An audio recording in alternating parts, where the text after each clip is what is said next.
Can you guys hear it now, or can you guys just hear me? Oh. Oh. Um.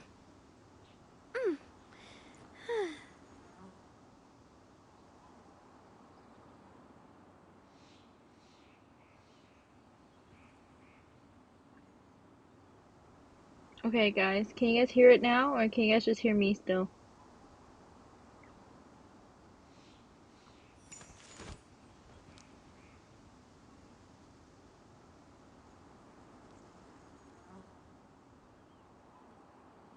Can you guys not hear me either? Hello?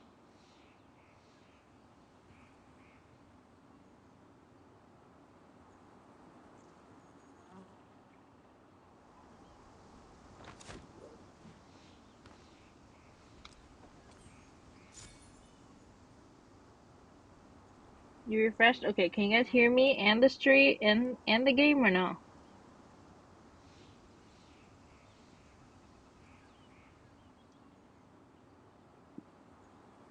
Yeah, you guys hear both? Okay, cool. So I guess that phone call really messed it up then.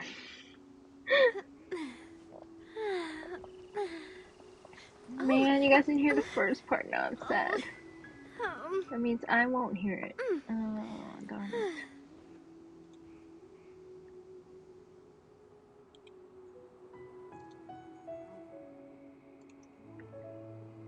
Yeah, you return it. Okay, cool. That makes me feel a lot better. That you guys can hear everything.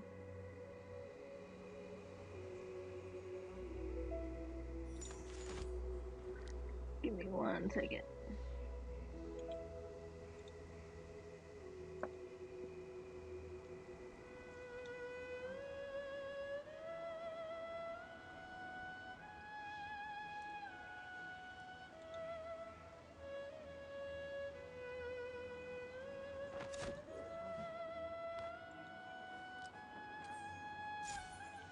Oh, I'm so sorry, Silent. I hope the stream makes you feel a lot better, though. I'm sending you my condolences.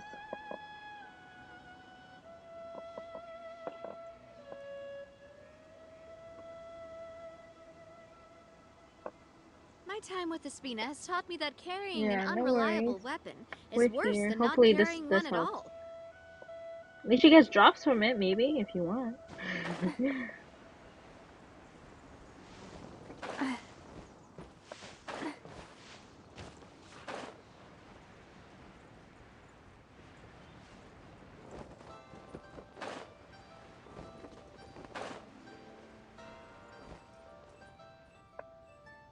She killed my Nadia.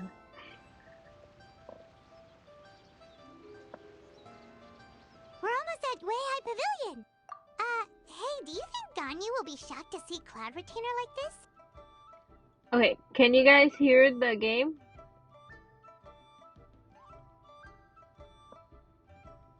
Yes? Okay, cool. Guess we have no idea if Shenhe and Ganyu have ever seen her in this form before. Wait, where did she go? Why are you just standing there, Cloud Retainer? Quietly now. One shall stay here. You two can go and meet with her. She passed very peacefully and stayed listening to us on my pod persistent for it. Oh no, that's Silent. I'm touched by that too. Well, at least she's in a better place now, and she's watching over you, which is good. And she's very peaceful.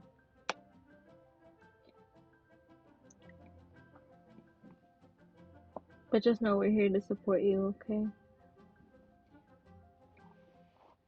And I hope this stream makes you feel better. But if you do need to sleep because you're tired, I understand. I totally understand.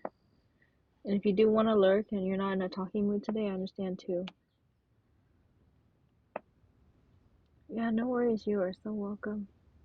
I understand that type of stuff because I went through some stuff like that before. So I understand.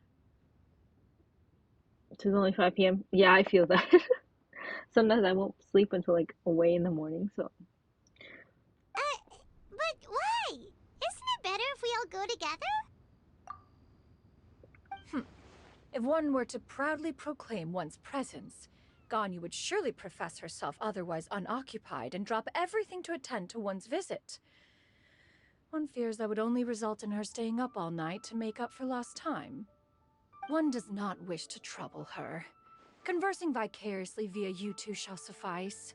Do remember to inquire as to her recent well-being. Again, do not mention one's presence here. Fair enough. Makes sense. Alright then, we'll just pass on your regards and... Cloud Retainer? Oh, well, there she goes. Oh,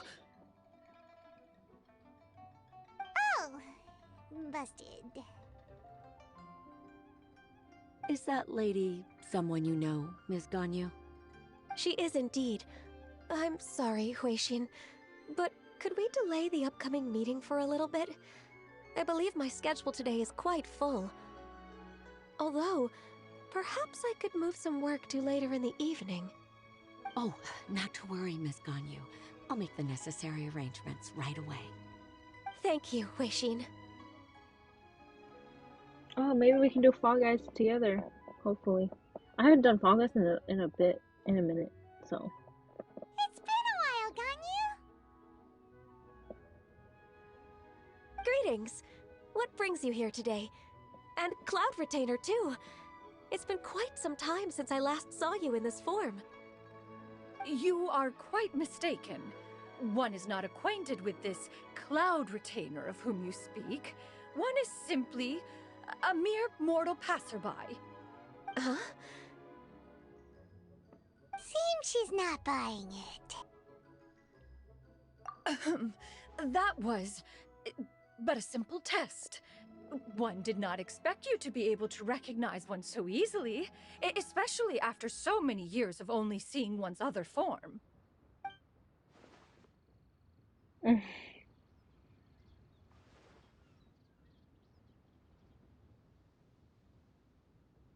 But recognizing you is, my responsibility as your disciple.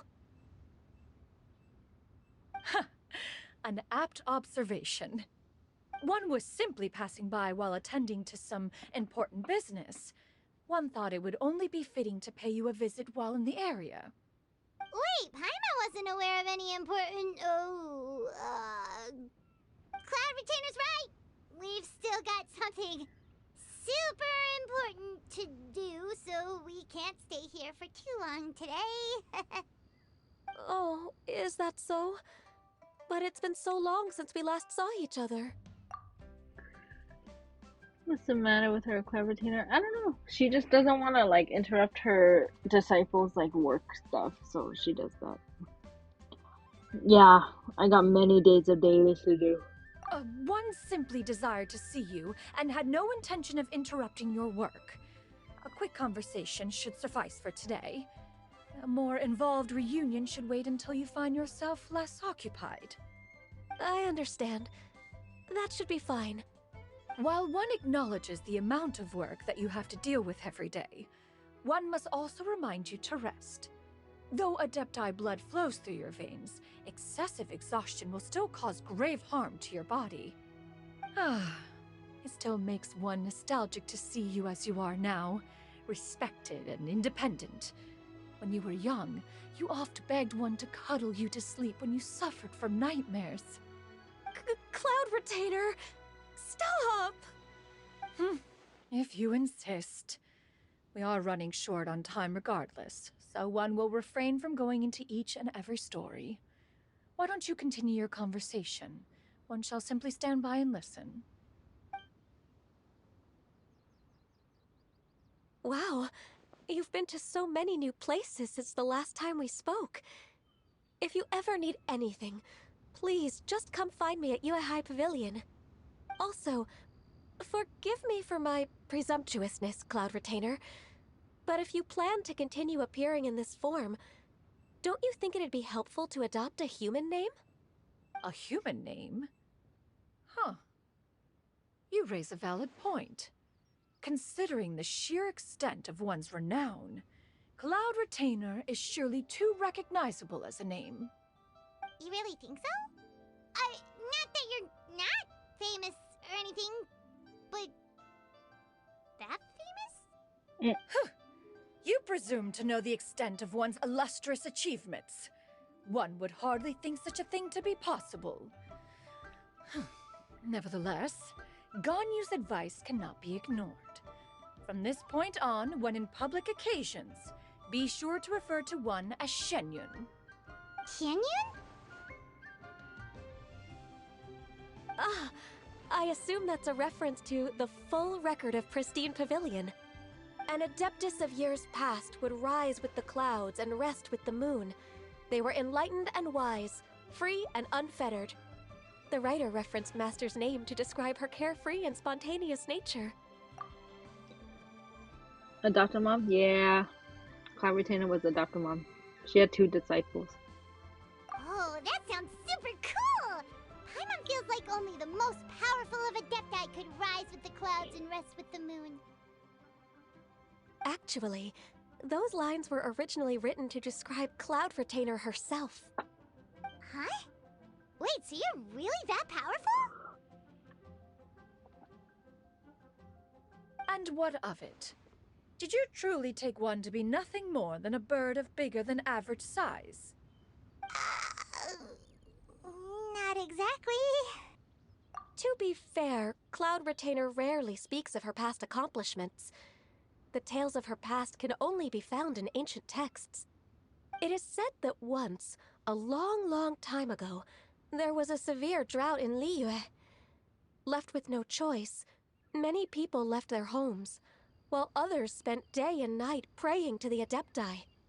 Although I did not live through such tragedy, simply reading about it is enough to gain a visceral understanding of all the pain and desperation during that time.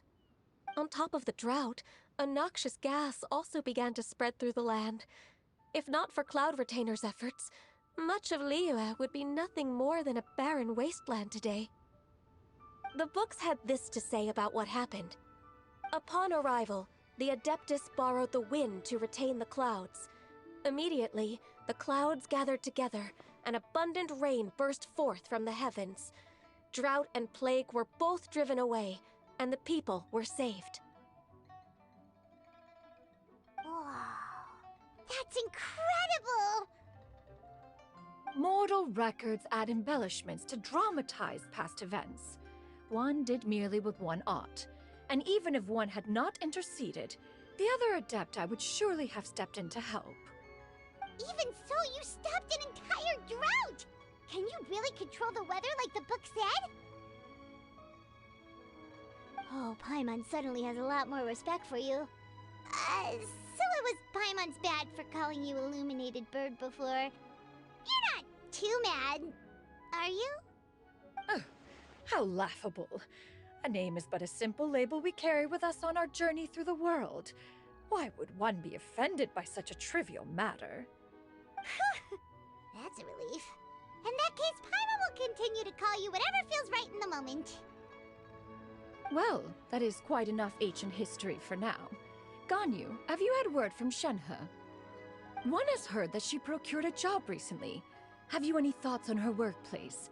And what, pray tell, of her monthly remuneration? Moreover, does she find herself overly inundated with work? Is she allowed time off during Lantern Rite? That is a lot of questions. There is no cause for concern, Cloud Retainer. I introduced Shenhe to her employer personally. Wanmin Restaurant's business has been booming recently. So, with Chef Mao being swamped with customers, and Xiangling still off and out in search of new recipes, I introduced Shenhe to staff the restaurant. I see. Most excellent indeed. One has had the pleasure of being introduced to that family. Xiangling is kind and astute, while her father is loyal and reliable. One has no cause to believe that they will make Shenhe's work difficult. Now, it is almost time to partake in the victuals of noon. One shall visit Wanmin Restaurant in person and see how Shenhe is doing. Huh? But didn't you just say that you had something important to do? Can that wait until after we've eaten? You may return to your work, Ganyu. One shall see to this matter on one's own. There will be many an occasion to dine together in the future. One is certain the opportunity shall present itself most readily. Of course, Cloud Retainer. Please take care. Traveler, Paimon, I'll see you some other time. See you around, Ganyu! Whew. Paimon was pretty quick on the uptake there, don't you think? As soon as you mentioned important business to attend to, Paimon realized that you were just looking to cut the conversation short and not take too much of Ganyu's time. Is Paimon right? No, in fact, it was not an excuse. One is indeed visiting Liyue Harbor for an important purpose. Wait, for real? The moment is not yet upon us. Still, the truth will be revealed to you in time. Huh. She really seems to be playing up the whole mysterious Adeptus thing right now. Is it because we just heard that cool story about her powers? Okay, cool. Walk faster now. The fact that I have to walk slow whenever they talk like that.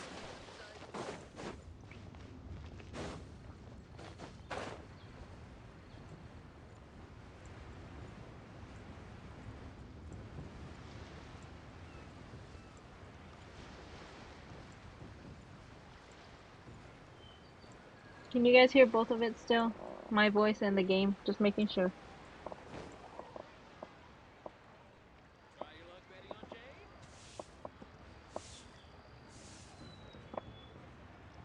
Yeah? Okay.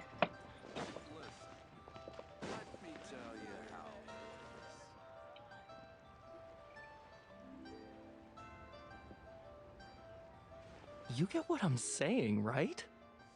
Yeah, how can I not? Not even fine food is enough to distract from the presence of a fine lady, eh?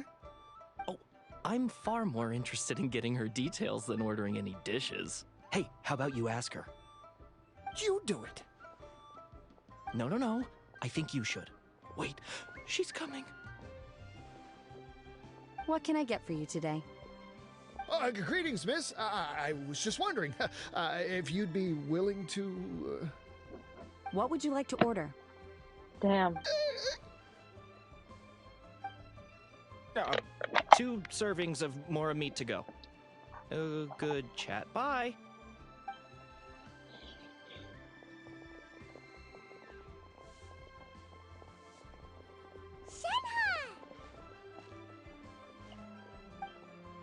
Welcome.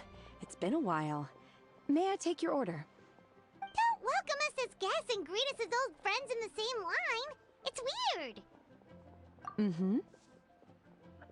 Oh, and this is? This is Miss Xinyun. Master? One does not recall ever revealing this form to you before. How were you able to ascertain one's true identity with such ease? I've trained and lived with Master for more than 10 years. I would recognize you no matter what form you take. You... Aww. Is something the matter, Master? Hardly. One simply learned of your employment from your letter and came to check on your well-being. And check out the great food, too. Indeed. It's almost lunchtime. My apologies. I'm still on the clock and can't talk for very long. Well, if it isn't the Traveler in Paimon, are you here for Shenhe? The lunch rush isn't in yet, Shenhe. So I've got things covered for now. Go ahead, sit down and enjoy some time with your friends. I'll let you know if things pick up. Thank you, Chef Mao.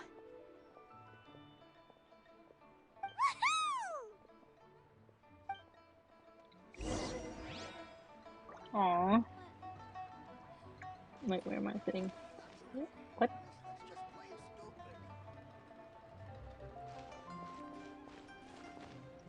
I have to go up?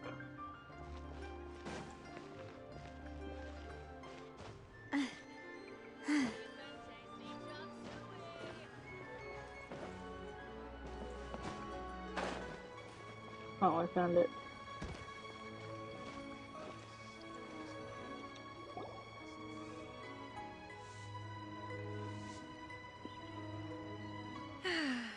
It is just as one expected.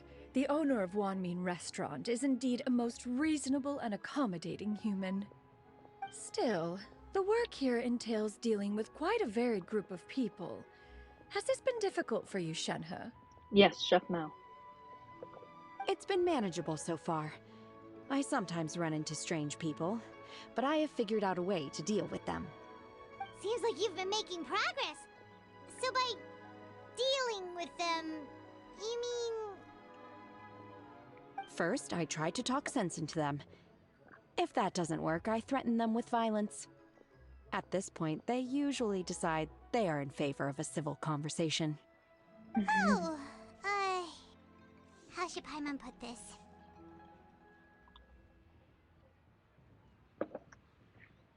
Oh, a sensible plan. One is gladdened to see you integrate so well into human society. And you, Master? How have you been? Simply marvelous. Though Mount Outsong has scarcely enjoyed your presence recently, one has hardly found the pleasure of one's own company to be lacking. I see. Oh, just as expected of Master. Yeah, Chef Cat. I have missed Master quite a bit too. Even though work has been busy lately, I've already had a conversation with Chef Mao about taking some time off soon to visit Master. Oh, you did? Do make note of such matters in your letters in the future. There's hardly a need to keep one in suspense. Whoa, her mood shot up just like that. Oops, sorry guys. By the way, Master, since you are in Liyue Harbor, have you had the chance to visit Ganyu? Indeed. She is similarly preoccupied with her work. There was time only to exchange a few simple pleasantries. Ganyu told us the story of Cloud Retainer's name. It was amazing. We never knew how powerful she was before. I see.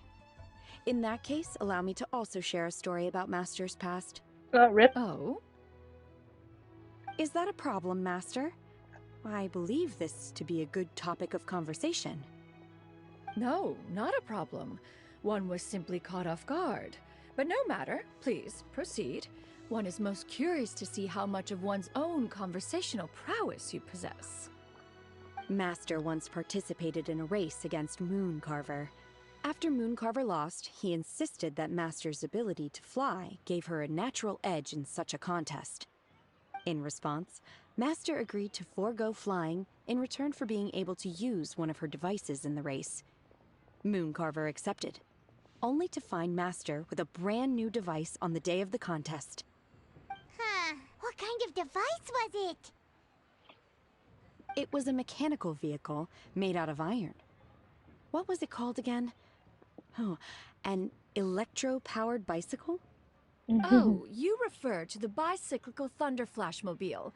One spent 49 days conceptualizing and crafting it. It need only be infused with adeptal energy, and it can cover thousands of miles in one day. Oh, it boggles the mind why Mooncarver ever supposed he might best me in a contest of locomotion. Though he sprinted with all his might, he could barely keep up. Alas, the one flaw of my mechanism lay in its weakness against mountainous terrain. One was thwarted mere seconds from victory, when it was thrown off course and failed to make it across the final stretch. Truly a most unfortunate turn of events. Anyway, do go on, Shenhe. Master, that was the end of that story. Damn. Is that so? With you gone, one has seldom felt the desire to call upon those old fossils for another contest. What is a race without spectators, after all? Have you been lonely, Master? Lonely? At one's age, entire human generations come and go in the blink of an eye. Even one's own self-directed musings can span several days and nights. 'Tis a most foreign sentiment. The mere mention of it is preposterous. What is the reason for that look upon your face? It's nothing. It's just... Well, Paimon gained a lot of respect for you after listening to that story of you summoning the rain and everything. But all it took was a few words out of your mouth, and it's like you're back to being that illuminated bird again. I was just a little bit confused. Which one of the two is the real cloud retainer? To me, they are both, Master. One is the master that's widely revered by the people, while the other is the master that I respect and adore. Huh. One finds oneself exalted yet again with sweet words of praise and flattery of a most extravagant nature. You chose to exalt one with your words, yet you refuse to grace Mount Outsong with your presence for any extended period of time. One would almost question the sincerity of your estimations. Damn. This is not to say that your words paint an inaccurate picture. One has always lived by a single ideal. Eschew all action and abide by no rule. One does as one pleases and speaks as one pleases. Others may critique or praise as they see fit, yet one places little weight in such judgments. She got like, what, 2 sentences of flattery from her disciple, and it's as if her ego is about to burst. Do you have any empty tables?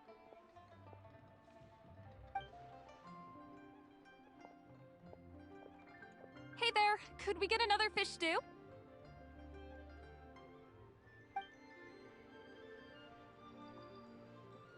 I'm hearing more guests come in. I should get back to work. Alright, good luck with the lunchtime rush, Shenhe. Mm-hmm. I'll try my best.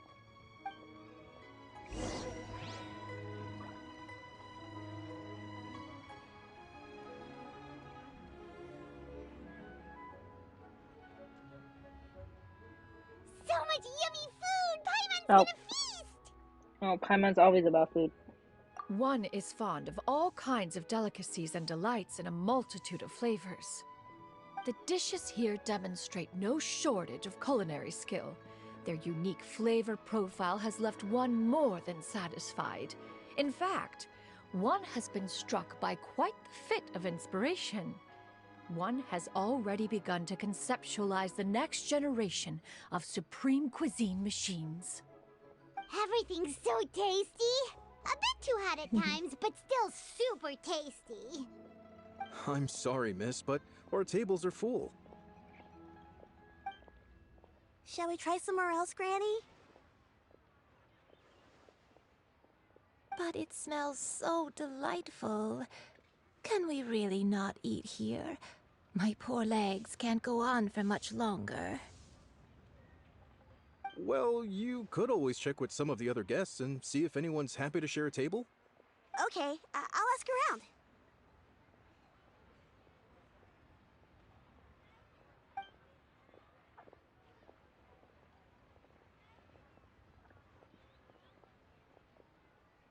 Excuse me.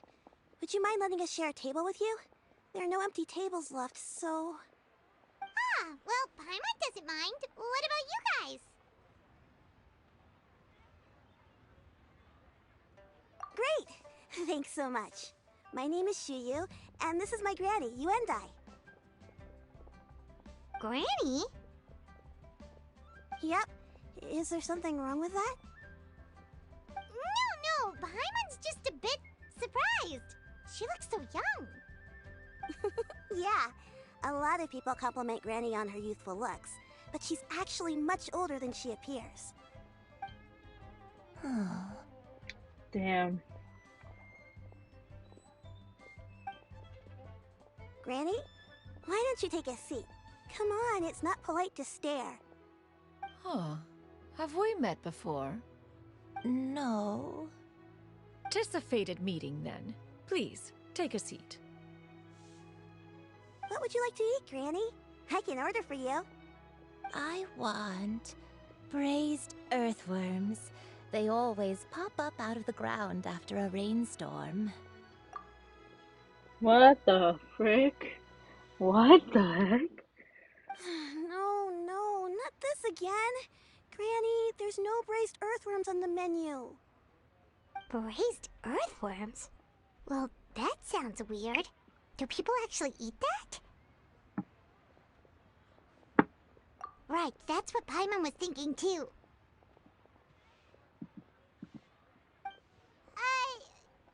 need any help? Help? Oh, do you mean with Granny?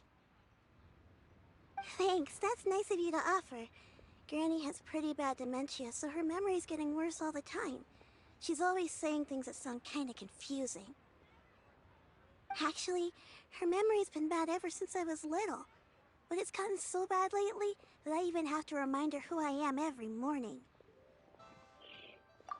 They died young. It's just me and Granny now. Oh, but it's okay. Don't feel bad. Granny loves me a lot, and I love her a lot too. Sure, it's hard at times, but you just gotta make the best of the life you've got. Wow, you're really tough for your age, kid.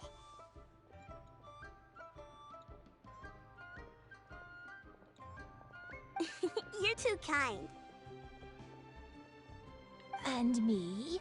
Oh, what about me? You're tough too, Granny. Plus, you're really gentle, and you're always there for me. Yes, and it's hardly as if I forget everything. I still remember the important things. Wait, what was that really important thing again? Ah, I remember now. It was a dream.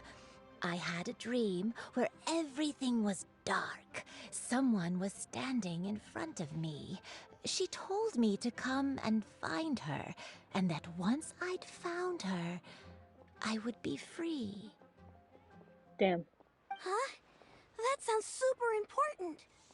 But how come you've never told me about it before? It was just a dream, so I forgot about it. But I'm in a good mood now, and somehow I remembered it again. Ah, you know, I believe I've had this dream a great many times. But just how many times have I had it? Now that I do not remember. Wait, so you have a reoccurring dream where someone's talking to you? That sounds spooky. Oh, does that mean you're possessed? Damn. Unlikely. Her eyes are clear and her breathing remains calm and level. One sees no signs of possession. Are you sure? Who do you take me for? Is one not an adept? Am I not an expert? Huh, you're right.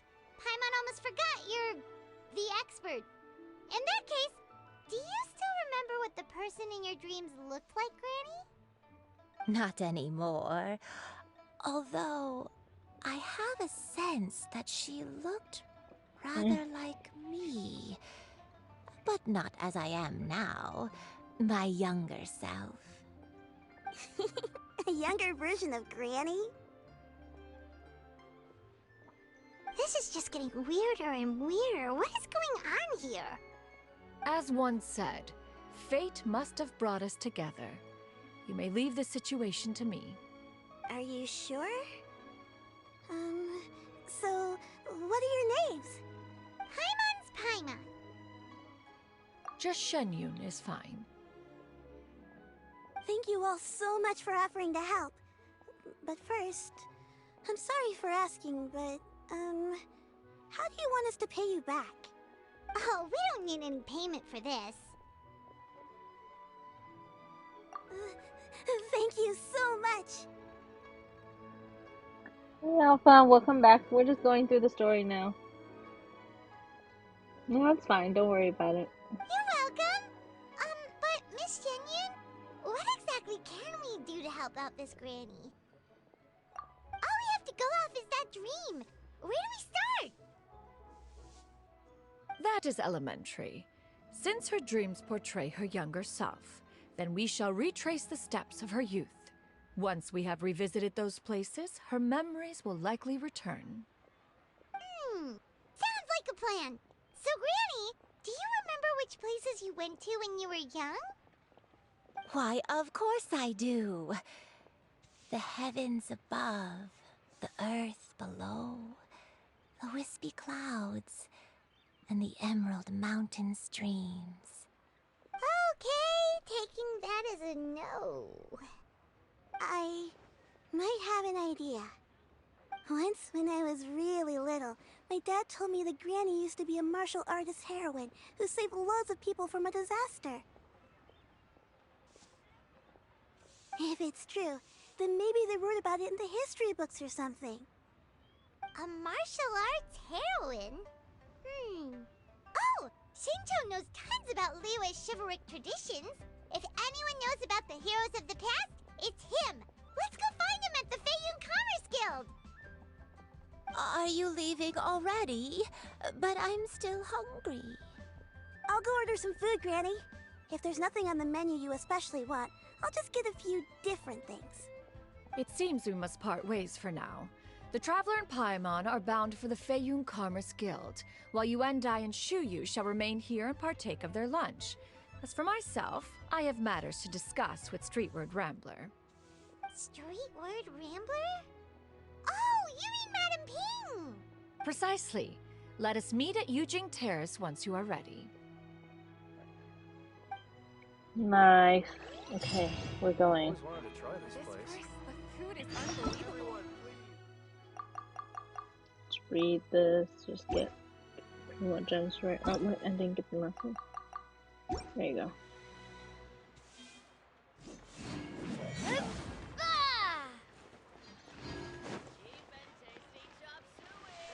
please, eat to your heart's content.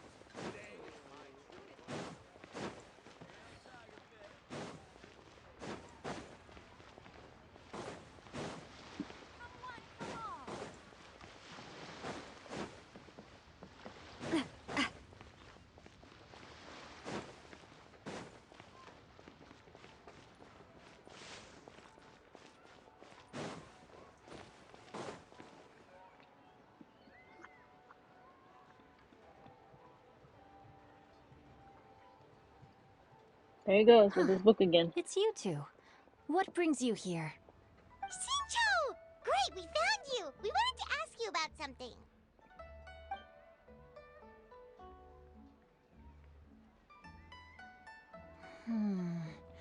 That's not a whole lot of information to go off of. I don't know if I can say for sure. I can't pinpoint her identity from your description alone, but considering her age, I am reminded of a nameless heroine who's been featured in various chivalric novels. Nameless heroine? That's right. The novels often speak of a great drought from 50 years ago. As the people suffered, a nameless heroine appeared and began to clear away evil spirits and bandit camps. The people idolized her, but never learned her name. All they knew was that she always acted alone. Later, though, she supposedly fell in love with a similarly noble-minded exorcist from Mount Tianheng. They were well matched in more ways than one, often fighting together as a fearsome duo of otherworldly strength. After the drought ended, the heroine and the exorcist left the public eye and began living a reclusive life in the mountains. All that remained were tales of her incredible accomplishments. The way this nameless heroine faded from fame into obscurity later in life is not too dissimilar from Miss Yuendai. I hope that's somewhat helpful. Thanks a lot, Shincho. We knew it'd be worth talking to you. It's nothing at all. Just something I came across while reading. I did do a bit of extra research on her story, but it was just out of personal curiosity. Well, Paimon still thinks that's super cool. Oh, wait, Shincho, if you've read up on her, do you know of any places often associated with her? Let me think. In the novels, the nameless heroine always appeared near one of 3 places. Wangshu Inn, the area just north of Jueyun Karst, and Qingyun Peak. Perhaps the real-life heroine who inspired the character was also often seen near those 3 places. That would explain why those locations appear in the various novels written about her. You're welcome. To be honest, I found some parts of the story confusing when I first came across it. If Miss Yuendai was indeed the original inspiration for the character, she may just be able to help me put the pieces together. It's rare for a chivalric hero to fade into obscurity during their lifetime. even after retiring from the public eye. But no one ever saw or heard from the nameless heroine again. There were even rumors that she became extremely ill. I've never understood why someone would go to such lengths to erase themselves from public memory. It's almost as if she was trying to hide from something. There's probably far more to the story than what's been written. We'll be sure to tell you if we manage to uncover the truth. That's a deal. Perhaps, behind the truth of it all, there lies a story more fantastical than any work of fiction. Paimon feels like we just learned so much from Xingqiu. A drought, a nameless heroine, a life of seclusion. Wait, why does the story sound super familiar? Oh, right! There's a drought in this story, too! Xingqiu, are droughts super common in Liyue or something? Well, they used to be. But people have long since developed methods to prevent them, like by cultivating the soil or digging canals. So while droughts do happen from time to time, they are rarely regarded as true disasters. The drought 50 years ago is probably one of the worst we've had in the last several centuries. The crops withered, the streams ran dry, and the monsters in the mountains became rabid and agitated. Countless caravans were attacked, and people who lost their homes came together to form bandit groups. What started as a natural disaster soon became a human tragedy as well. That sounds It's so awful. cold, guys. Yeah, and that's exactly why the nameless heroine was so beloved. She must have been someone of true integrity, to do so much for the people while asking nothing in return. Still, as terrible as that drought was, it was nothing compared to the truly calamitous disasters that befell this land in ancient times. They say that back in those days, disasters were both more severe and more common. Only the strongest of Adepti could hope to dispel the ruin and devastation. Do you have any other questions? We're good for now. We're just going to head back and meet up with Miss Xianyun and the others again. Paimon hopes that Granny Yuendai will be able to remember more of her past. She used to be a great hero who saved many people. So sad that she can't recall any of it. Anyway, we'll be off now. See you some other time, Xingqiu. Thank you so much for your help. It's no problem at all. Safe travels. Nice, okay.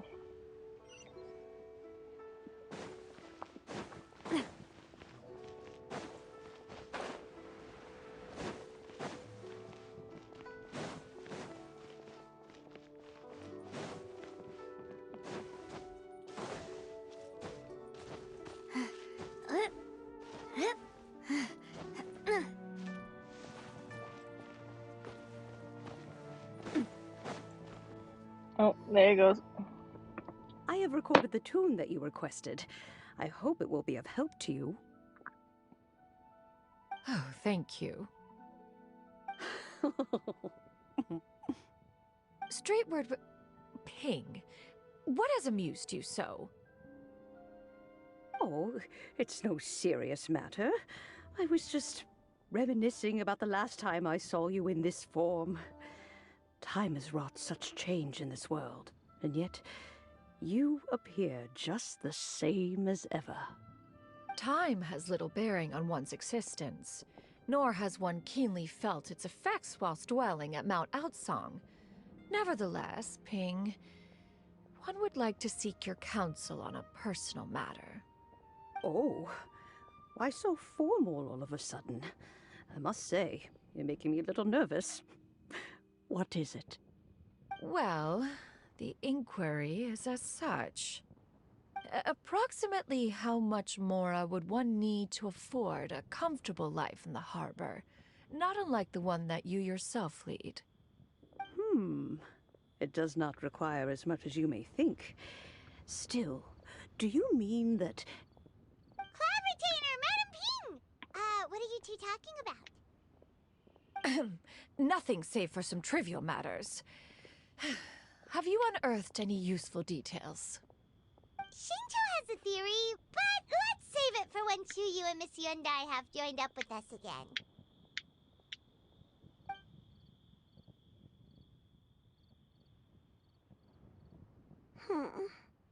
Do Oh not be no. troubled, young lady. Here, have some tea. Thank you so much. What do you think, Chuyu? Does it match up with what you know of your granny? According to the story, the nameless heroine eventually fell in love with an exorcist from Mount Tianheng. Maybe that's my grandpa.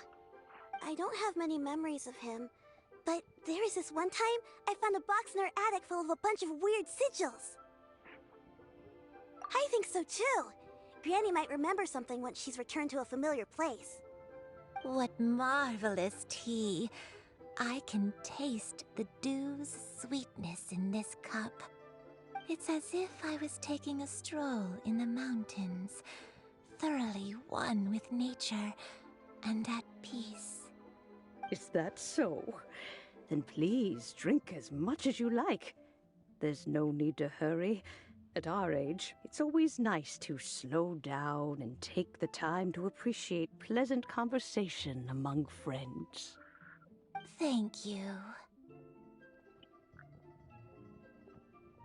Okay, since we have the time, can I ask you something?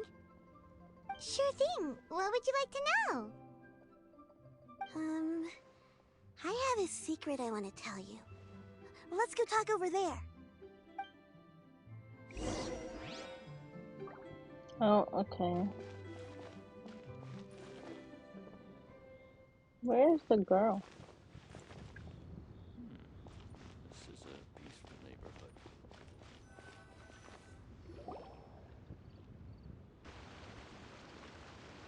What's wrong, Chuyu? Well, I've been kind of meaning to ask ever since we started talking in the restaurant, but are you guys all adepti in disguise? Oh! How about that? Rip AirPods. Hold on.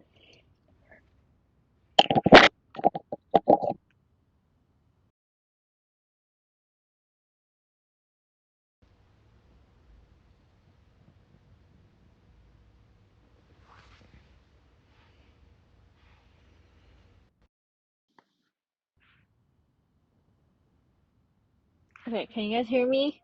I changed the AirPods so that it didn't die. Rip your right ear? Wait, what happened? Yes? Okay. Well, you guys just seem super special. Plus, I think I might have heard Miss Shen Yun call herself an adeptus. Must have been a slip of the tongue. Xianyun, since you were the one who, misspoke, maybe you can explain to Shuyu here what you really meant by that. One is indeed an adeptus. Is that of some concern to you? I knew it. Well, one time when I was a little kid, I saw a pure white illuminated crane. I had this super high fever, and Granny wasn't around. I was feeling all icky and gross. But then this snowy white crane flew down from the sky. She put me on her back and flew me to her cool Adeptus house and fed me some sort of magic potion. When I woke up, I was already back in my bed and my fever was gone. I really wanted to thank her, but I was too sleepy to stay awake, so I never got the chance. So, I just kind of wanted to ask if maybe any of you have ever met an Adeptus like that? A pure white illuminated crane? The only two we've ever met are blue and white and black and brown. Have you ever met one that's pure white, Clovertina? Never has one met an adeptus with such features. One surmises such a description is but a hyperbolic embellishment that oft results from narrative accounts. That's weird. Was it really just a dream then? Well, even if it was just in my head, it doesn't matter that much anyway. All I really want is to help Granny recover her memories. I'm really grateful for all your help. Leave it to us! Now that we know the 3 locations, we just need to visit them one by. Let's go to Wangshu Inn Whoops, first. my bad. I was trying to pause it, and then more sound came out of the right side for me. Oh, I am so sorry. Okay, I'll go get Granny.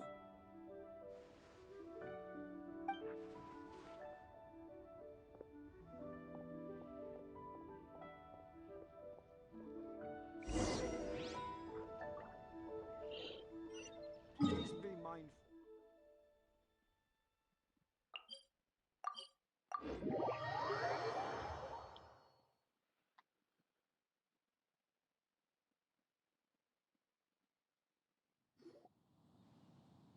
Wangshu Inn.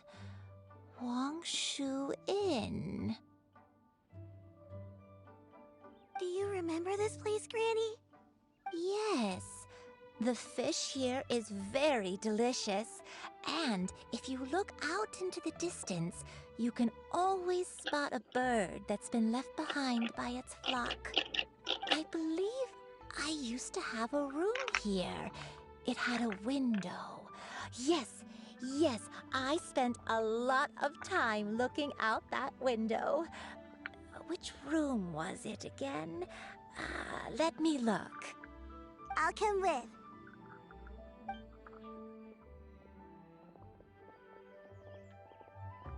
Paimon's still having some trouble understanding what she's talking about, but if she's so familiar with this place, that must mean she lived here, right? Wait, huh? Whoa! Shell, what are you doing here all of a sudden? You scared the living daylights out of Paimon! I sensed a non-human presence and decided to come take a look. If you're here, then there's likely no trouble afoot. I suppose there's no cause for concern. It's been a while, Cloud Retainer. I see you have returned to your previous form. I have indeed. I fought alongside her in this form on many occasions during the Archon War. Oh, wow! What was she like during the war? Oh, here comes another story. Oh, wait, let Paimon take a guess. Was it anything like this? Behold, the glory of one's newest invention, the Bang Bang Continuous Fire Mechanism. Hands up and surrender, or be prepared to face the full might of the Adepti. An impressive imitation. Paimon knows her all too well. Even so, Cloud Retainer was not always as ostentatious as you describe. You may be unaware, but her talent with Adepti sigils is just as formidable as her skill in mechanics. The Archon War reached its peak after Guizhong's death. The Cloud Retainer who fought beside me in those devastating battles was taciturn and solemn, only speaking when she had to activate her sigils. A Cloud Retainer who barely talks? Paimon can't picture it. But what happened after that? If you were so powerful in your human form, why did you decide to take up your bird form again? Once one had bid farewell to the world of mortals, what use would one still have for such a shape? When dwelling between mountain and forest, away from the struggles and troubles of the mortal world, a mortal form is hardly the most fitting of choices. After the war, Cloud Retainer retired to Mount Outsong, only revealing herself to the occasional visitor, and always in her avian form. Although I do believe there was an occasion some 30-odd years ago, when she decided to don her human form. I believe it was for the purpose of... One believes there is little need to relive bygone matters. Granny, are you okay? Back then, at this place, Perhaps this conversation should end here. I shall take my leave now. Should you encounter any trouble, you need only call my name. However, given that you are traveling with Cloud Retainer, I trust you are in good hands. Paimon's impression was spot on. I think Granny is finally beginning to remember her past. Slowly now, calm your mind and recount what has been recalled. A long time ago, I stayed here to recuperate from my illness. Huh. So what Shinto said was true! You did fall ill! Was that why you went into hiding? I don't remember. I'm very sorry, but I can't even remember the name of my illness. The only thing I can remember is that it took a great toll on me, and there was no cure for it. I was confined to my room in Wangshu Inn, where I spent many days unconscious. I'd come to every once in a while and stare at the migrating birds outside the window. It was a solemn sight. I remember crying, but I'm not even sure I knew why. One day, I met a traveling merchant. Upon hearing of my illness, he sold me a bottle of soul-revitalizing tea pills. He told me that the pills were concocted using Adepti blood and could be used to alleviate my symptoms. Sure enough, I made a full recovery. My illness remained dormant for several decades after that. Wait, but if your illness remained dormant for several decades, are you saying that what you're going through now is just a relapse of what happened all those years ago? And it was all thanks to the pills that you managed to keep the symptoms in check? Paimon's brain kinda hurts. Do you remember anything else? I'm sorry, I don't. Oh, if only I wasn't so useless. Hey, you're not useless. You've done so much for me. Watched me grow up. Raised me. How could you say that about yourself? Oh, fret not, dear child. Granny was just a bit frustrated. That's all. The recovery of a person's memories is a gradual process. Finding pieces of one's past is always superior to not finding anything at all. Let us make haste to the next location. Next location. Next location. Oh, why don't we go to the area north of Dwayun Karst next? There isn't really a landmark there, so where should we start? Oh, Paimon's got it. Let's check out the houses in the area first. After all, if she was there for any length of time, then she would have stayed somewhere, right? Oh, Paimon's really got her thinking cap on today. At this rate, we'll recover all of Granny Wendai's memories in no time. Paimon is too enthusiastic. A little bit.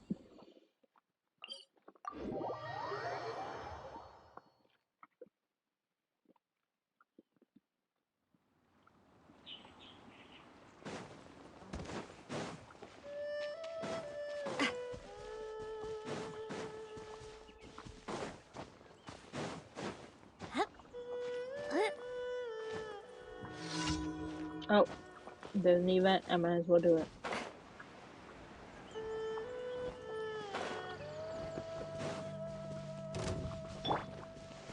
Shine down!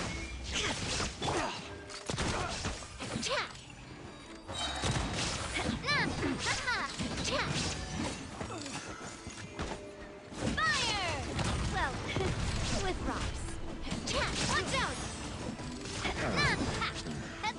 The hunter becomes the hunter. Coming at ya!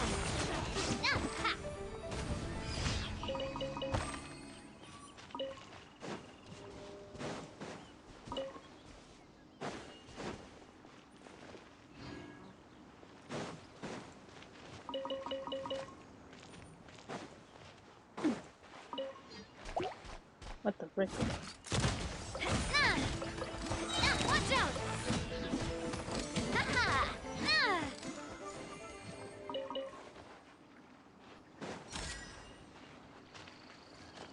Okay, anyway. Whoa, why are there so many treasure hoarders here? Guess it's time to round up the bad guys.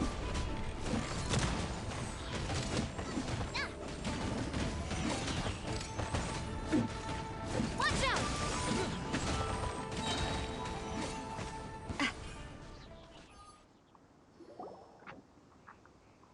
Do you remember anything about this place, Granny Wendai? Let me think. I feel like I've been here before, but I don't think I stayed here too long. I might have just rested here briefly before continuing on my way. Got it. That's okay. There are still plenty of other places we can check. Wait a second.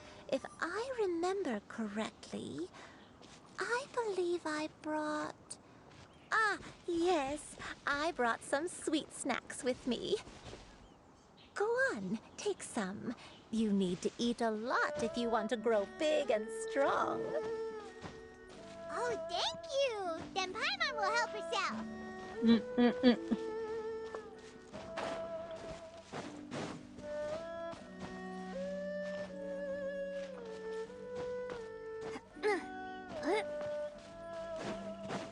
Climbing, running.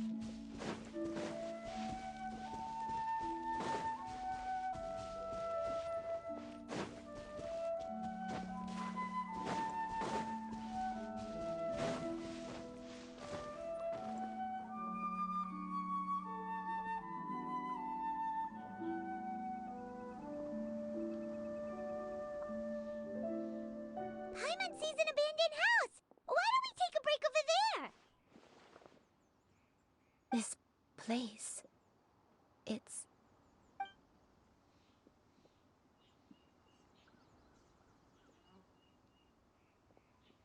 Did you remember something, Granny? I remember. Shuyu, this is where your father was born. It was a moonless night. I had been injured, so your grandpa was supporting me. We fled together with some being in the fog behind us in hot pursuit. I had exhausted my strength when the labor pains came on, so we took refuge in this house. Your grandpa set up a barrier outside, but neither of us knew if it could hold the monsters back. I remember that night. I remember falling to my knees, reciting a prayer over and over. I alone am the source of this sin. Punish me as you wish for forsaking my oath, but spare my innocent child. Sin? Oath? Did you do something wrong? I don't know. I don't remember. I only remember praying in the darkness with all my strength until the sun finally rose again and the fog cleared out. Eventually, the house was filled with the sound of my baby's first cries. That baby was your father. I remember I clutched him tight to my chest and wept tears of joy. It was the first time I'd ever felt such happiness in my life. My dad? He was my pride and joy, and so are you, Shuyu. You're so much like him, and I love you both so much. But you're always going to be different from me. Why? Just what did I do? I don't care what you might have done, Granny. You'll always be the person I love more than anything. You're too sweet, Shuyu. I'm lucky to have you with me. If not for you, I would not have had the courage to come here, to try to remember what I had forgotten. All right, let's not stand around any longer. There's one place left, yes? Let's go take a look.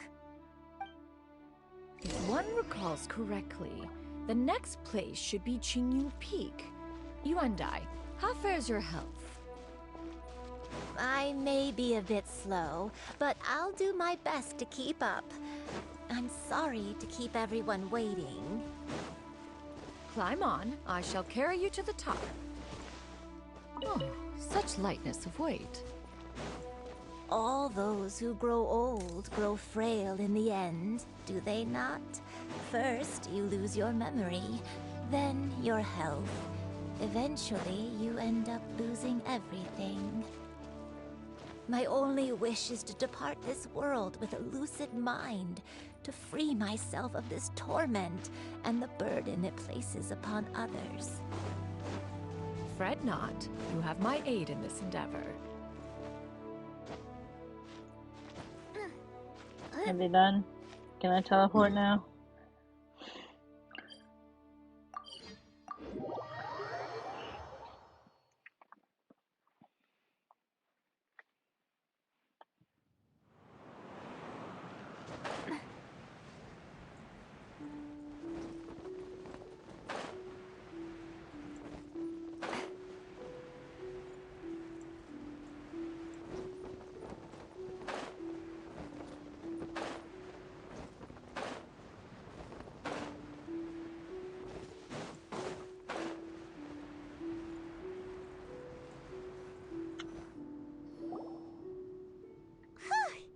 We're finally here. Does this place feel familiar to you, Granny One Day? Let me see.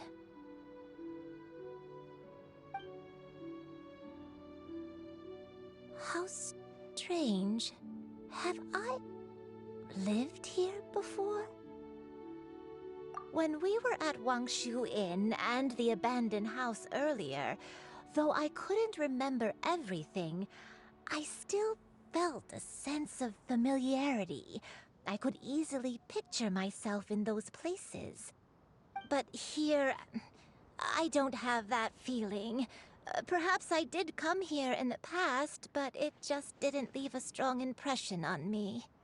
But did the stories get it wrong then? Yeah, that's true. But they're also the only thing we have to go off of. Paimon was hoping this place would jog Granny Uendai's memory just like the others. I'm sorry to disappoint you too. It's alright. We're not going to give up yet. We'll figure something else out. Just you wait. Thank you. If only I could remember. Huh? That way. What's that mountain? Oh, let Paimon look! Huh? Isn't that Mount Outsong? Looks like we've come full circle. Mount Outsong. Mount Outsong. Granny, are you okay? Don't push yourself, Granny. It's okay if you can't remember. You shouldn't do something that makes you sad. Mount Outsong, What am I really? Mount Outsong holds some familiarity to you? It does, but I can't go back. Are you feeling unwell? My head, it feels all heavy and dizzy. What is wrong with me? Cloud, Miss Xianyun, is there anything you can do? Let us go to Mount Outsong. But... Fret not, all will be well. You and I, you have already given more than enough to the pursuit of this endeavor. You may leave the rest to me. I've prepared something that can aid you in suppressing the fear in your heart and restoring your lost memories. It currently resides at Mount Outsong. Wait, really? When did you do that? I never leave anything to chance. All will reveal itself when we arrive.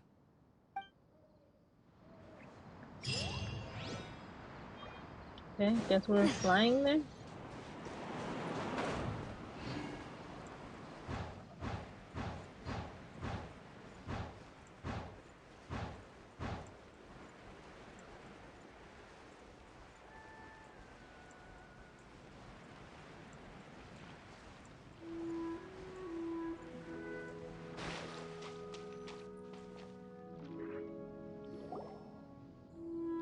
Come on, just tell Paimon already!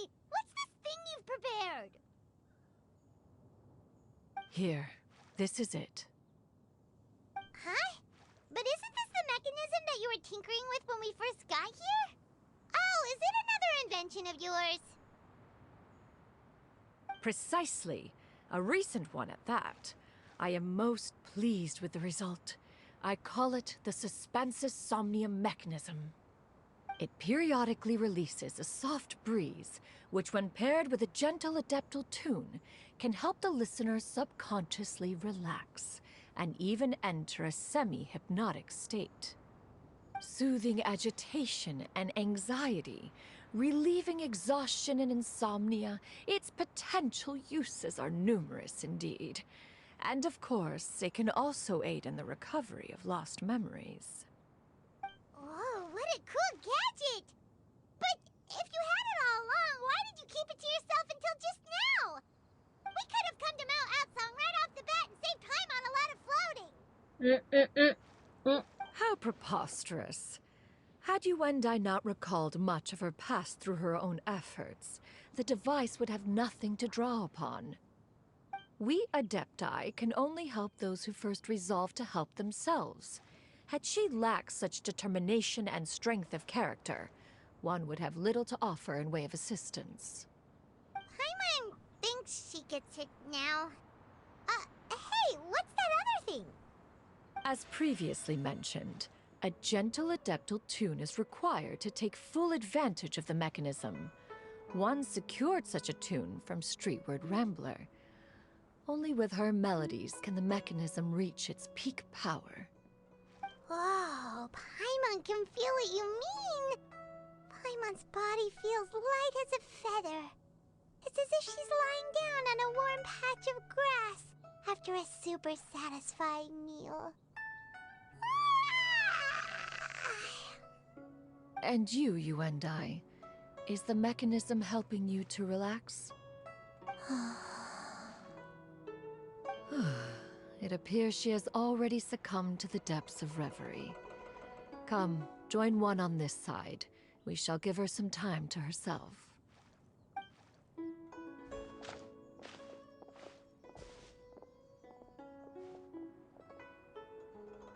The drought is over. But why do you look like you want to cry? The potion. It's nearly run its course. I've never regretted meeting you. Not even for a second. Please. Please, no.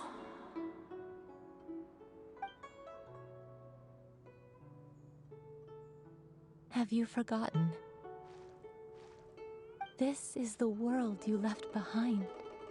One of gentle breeze and morning dew, perfectly straddled betwixt the realms of heaven and earth. This is your home. This is where you belong. You should have never left. The you of the past, the me from not that long ago, we should have never.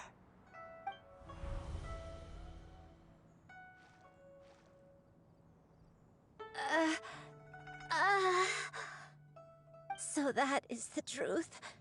No wonder this place is so familiar. Granny!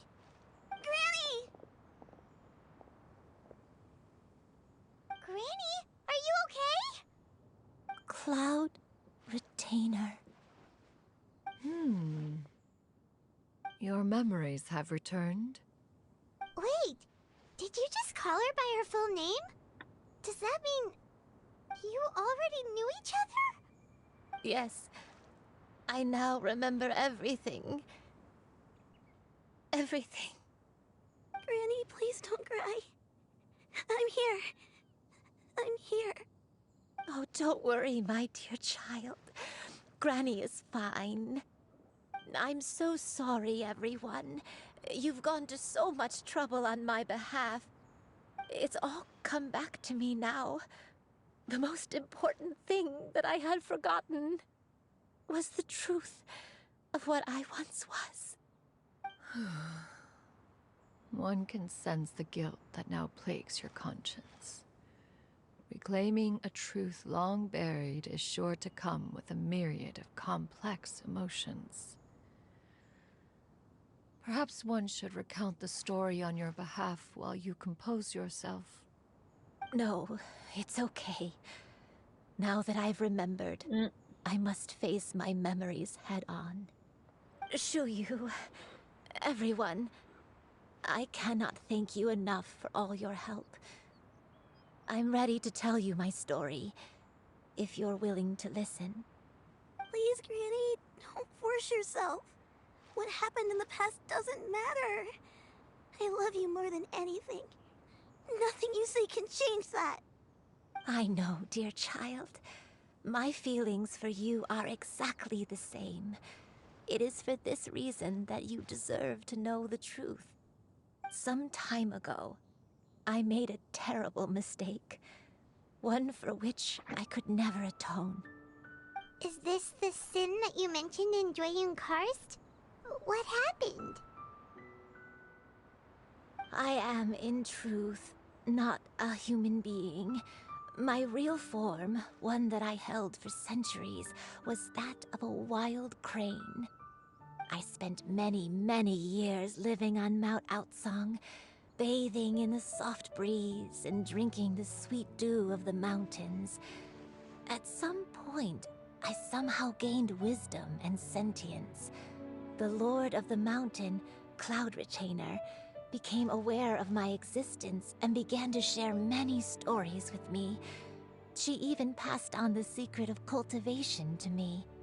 Though she never took me on as a formal disciple, I always saw her as my master. Whenever she took out her tools to work on mechanisms or new inventions, I would also stand next to her and watch. I even contemplated completing my training and becoming an adeptus in my own right. I followed her teachings, and time gradually passed us by. Until that fateful day 50 years ago. 50 years ago? That's right. Master regaled me with many stories of her past deeds. From them, I learned how she had saved people from a similar crisis in the past. She was the one I looked up to the most. More than anything, I dreamt of becoming an adeptus like her. I wanted to travel the land like she had, relieving suffering wherever I went. Yeah, I feel bad for the girl But I was too. still far from being a real adeptus. I possessed no ability to take on human form and fit in with the crowd. Once she learned of my desires, Master prepared a special dose of human mimicry potion for me. She warned me that the potion's effects would only last 10 years, and if I were to fail to return to my original form at the end of that time, I would forever forget my past as a crane and become something neither human, beast, nor adeptus. Oh no. So that was the source of your dementia all along. Was it because of Grandpa? Indeed, I fell in love. Though he was human, he had spent his entire life training on Mount Tianheng. When we met, it was not only my first foray into the world below, but his as well. Although clumsy and impulsive as he was, you'd think he was the real strange bird among the two of us. But still, just like me, he cared deeply about the world and wanted, more than anything, to cleanse it of all pain and suffering. I could not help but fall for him. But my time continued to tick away. Those 10 years passed by in a flash. Yet I did not want to leave his side, so I... Oh no. What happened next? I committed an offense. I wanted to stay with him, even if it meant living a life full of pain and suffering, even if it meant that I would eventually turn into a monstrosity. I knew I had betrayed Master's hopes, but I was too ashamed to face her. So I wrote her a long letter instead and asked someone to leave it outside her abode. I was convinced that she would not support my decision, and I lacked the courage to speak to her face to face. In my shame, I fled and tried to hide from the world, such that no one would be able to find me again. But that was only the beginning of my troubles. I began to suffer from a strange illness. My memories became hazy and confused, and I could no longer keep myself awake. I understood that my pain was caused by my refusal to return to the life I was fated to lead. Along with my memories as a crane, I soon forgot the true cause of my suffering as well. I knew only that I had committed a sin. All I could do was pray for forgiveness, even if I had long forgotten what needed to be forgiven. Looking back, I was beyond lucky to have come across that traveling merchant at Wangshu Inn. It was such a fortunate coincidence that we were there at the same time. If it weren't for those soul-revitalizing tea pills, I probably would have... Granny, what's wrong? Coincidence? Why did I ever think it was a coincidence? Tea pills concocted using the blood of an Adeptus? No, it couldn't be. Master, don't tell me. Back then, that merchant was actually... Human custom would dictate the conferral of gifts to be in order when one's progeny is wedded, would it not? Consider the pills a symbol of one's best wishes. So when I tried to conceal my name and mistakes from the world and hide myself away in perpetuity, the only person I managed to deceive was myself. You knew where I was all along. One still remembers when you were but a fledgling. You possessed a certain fondness for a particular game. You would hide yourself among a group of wild cranes and ask one to pick you out from among the flock. One found you with such ease every time. 'Tis a truth most evident. One always recognizes one's own, no matter what form they may take. Wait! Paimon's confused! So, Cloud Retainer, you found Yuendai again? But how? When? And what happened after that? Perhaps it is now time for one to recount the rest of the tale.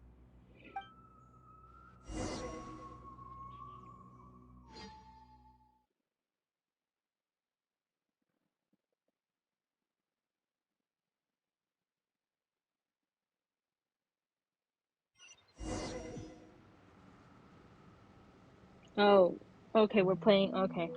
Okay, cool. One was furious upon receiving your letter. Seized with anger, one set out to bring you to your senses.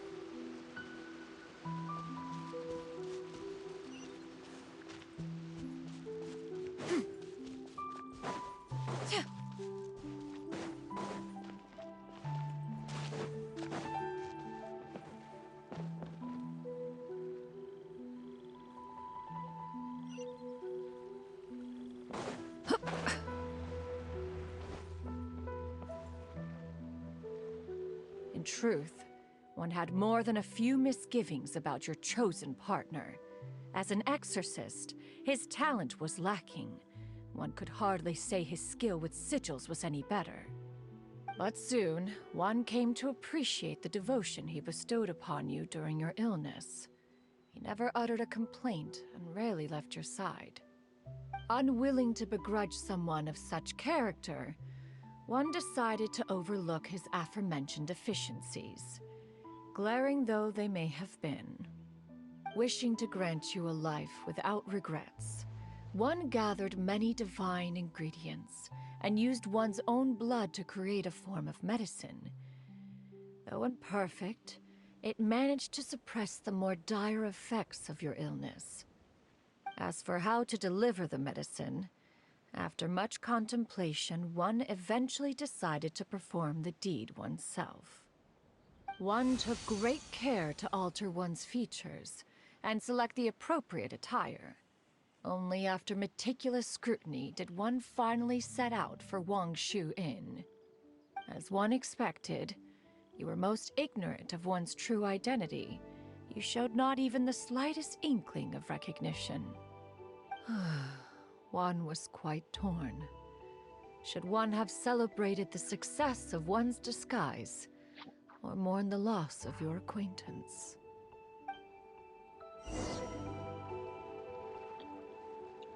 The new kitten Ati has a message. Be oh my gosh.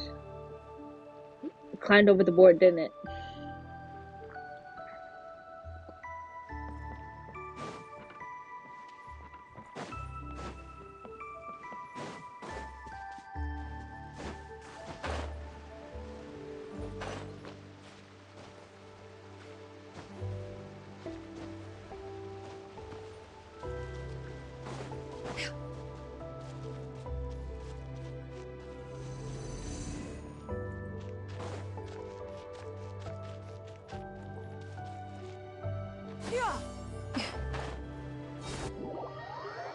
The frick? I fell.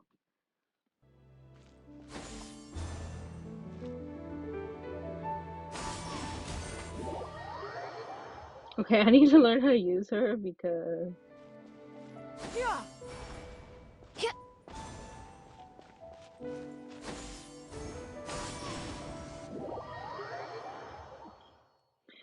that didn't help. Okay.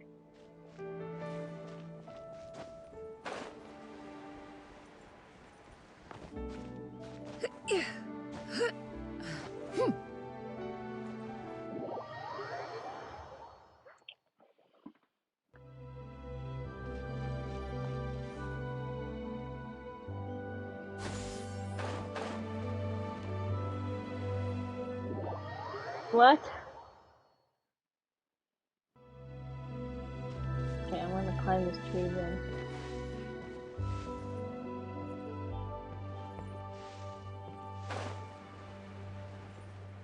Nevertheless, one would speak to you about another matter, if you are amenable, even considering your loss of memory. One was simply flabbergasted that you could so easily forget the consequences of consuming medicine infused with Adeptal blood. Its proclivity to attract monsters is hardly that complicated of a concept to remember. To think that you tried to travel while weak from sickness and heavy with child. Had one not intervened to clear the fog, all of you would have been lost during the night.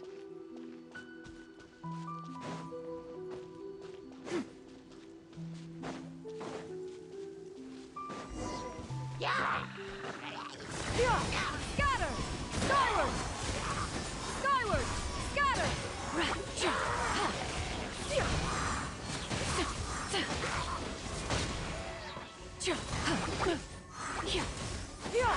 Skyward!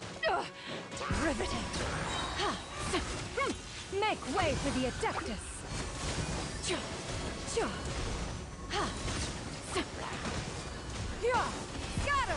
Skyward!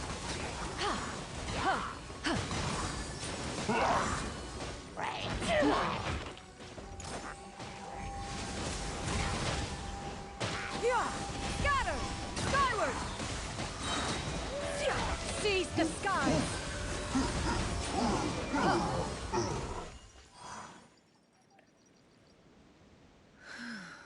Those monsters would hardly have pursued you with such ferocity without sufficient incentive. They were likely incited by the presence of godly remains. Thank you, Ati. What a wonderful message. Right? I know. Her skill is a jump. Hi, Placebo. How are you? Yeah, I do not know how to use it. So I've been trying to figure it out, but it's okay. We will figure it out as we go. Said godly remains, in turn, were likely drawn to the trace of one scent on your body.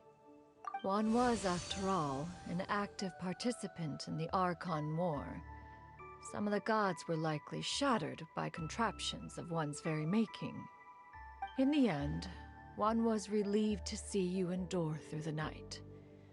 At the break of dawn, one heard an infant's cry pierce through the air, and one saw you carefully cradle the child to your chest. Although certain mortal matters remain foreign to me, one could not help but be moved by your joy. To see you happy, that was more than enough.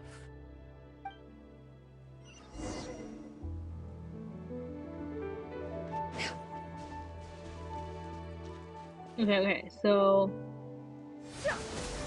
Okay, that's not it. So you do that, and then you just jump, or like... Now you should have a complete understanding of the events. Wait! But if that's true, then the crane who took care of me when I was sick must also be... Ah, one had almost neglected to recount the absurdities of that tale.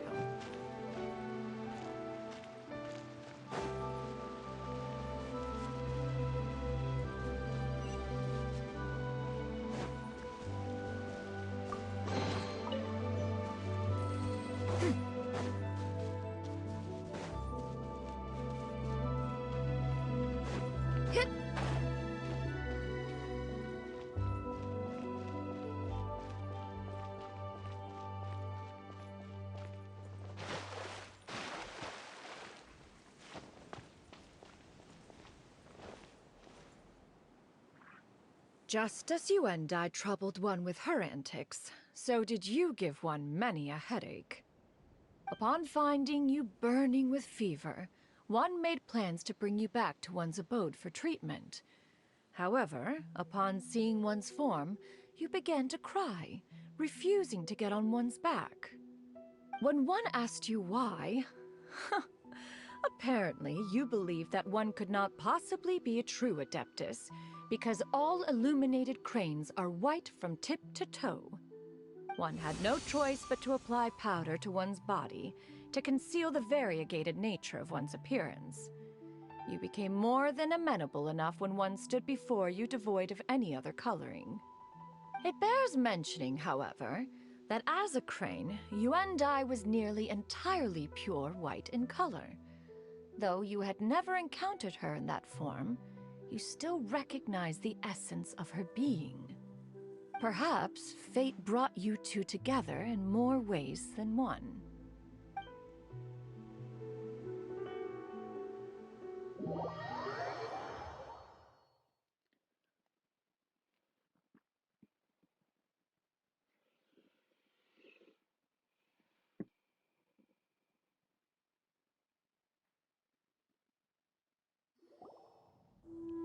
Now all has been revealed. One owes you an apology, you and I. One recognized you upon your very entrance into Wanmin Restaurant. One has always viewed you as a disciple of equal standing with Ganyu and Shenhe. Indeed, one wished to bring your story to a satisfactory end with this visit to Liyue Harbor. Still, one could not reveal your identity right away. Had one simply informed you of all you had lost, all those cherished memories would merely have become the fictionalized account of another. Memories are most meaningful when recalled by those who lived through them. Would you not agree? Even if the process was painful and arduous to experience. Have you any further inquiries? Master, I must ask, if you found me all those years ago, why did you leave me be, even though you knew about my mistake? Why did you not bring me back to Mount Outsong by force? One has never regarded your action as a mistake.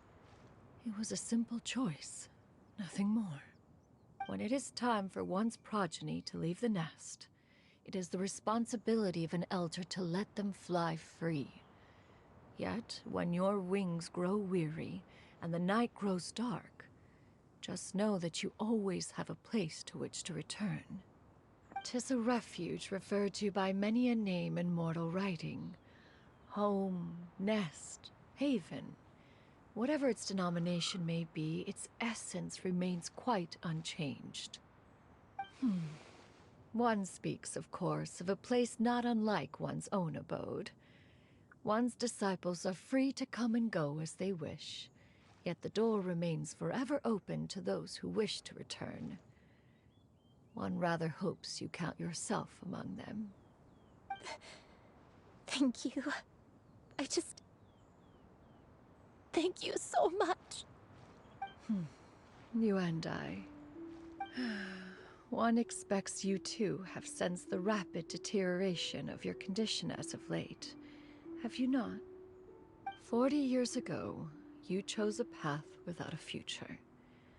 Though one used one's own blood to provide you with a few decades of extra time, it merely delayed the inevitable.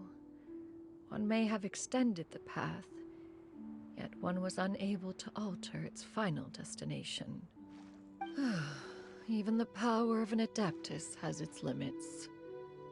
Had your condition continued to deteriorate, you would have forgotten your life as a human entirely. In the end, you would have turned into a creature lacking in the ability to even comprehend its own monstrousness. Fortunately, you were able to avoid that scenario by reclaiming your memories. Though one sped the process along by providing some guidance, the result is entirely a reflection of your own effort. So, what's gonna happen to Granny? One will help her reclaim her original form as a wild crane. If it be fated, she may recover her sentience one day. She's gotta go back to being a regular crane, huh? Master, you've already done more than enough for me. I don't know how I could possibly repay your kindness. This is a better result than I could have ever hoped for. How much time do I have left? Not long. The transformation is imminent. Granny? Please don't leave, okay? You're all I have left. Please. Don't be sad, dear child. Granny has led a wonderful life. My only regret is having to leave you behind. Don't forget to eat well, okay? A growing young lady like yourself needs lots of good food to grow big and strong. Promise Granny you'll take good care of yourself when I'm gone. No, I'm gonna cry. I promise, Granny. I'll do whatever you say. Good girl. Good girl. Don't worry. It's not goodbye forever. Granny's gonna become the most formidable crane in all of Mount Outsung. Granny will train day and night. I won't stop until I can turn into a human without having to rely on anything but my own power. When that day comes, we'll be able to live together again. You and I. How's that sound? Good. That's a good girl. Even though we won't see each other for a little while, as long as we both work hard, we're sure to meet again someday. I'll eat well, Granny. I promise. And I'll wait for you, no matter how long it takes. I'll wait for you to come back. That's a good girl. Then Granny really has no more regrets. I'm so sorry, Master. Thank you for everything.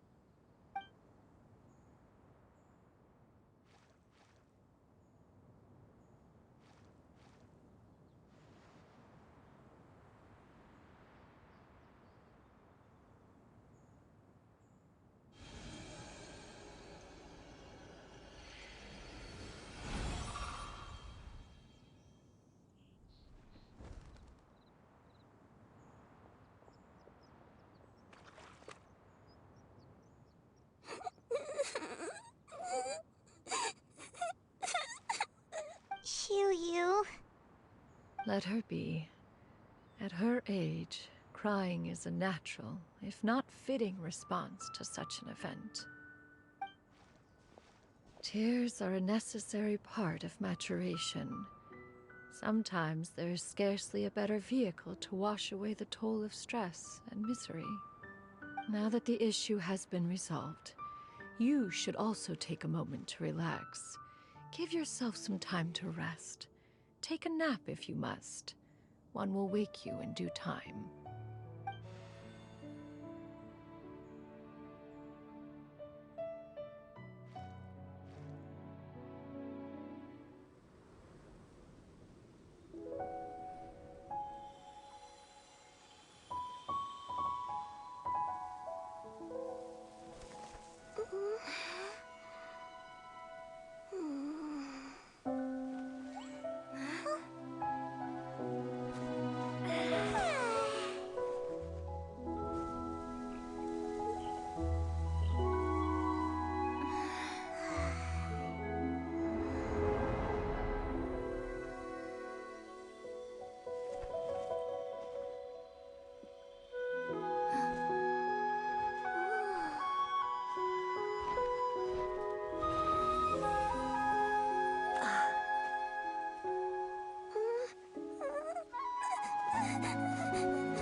I always believed we would see each other again, that our days of separation would finally end, and all my troubles would be behind me.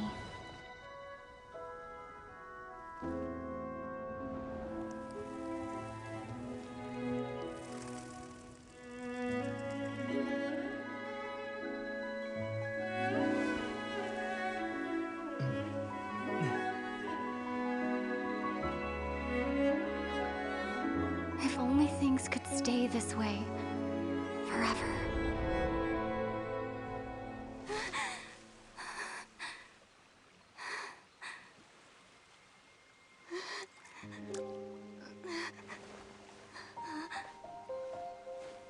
A nightmare? Curious. If you're relaxed, shouldn't your dreams be pleasant? It was a good dream. It's just... You weren't ready to wake up.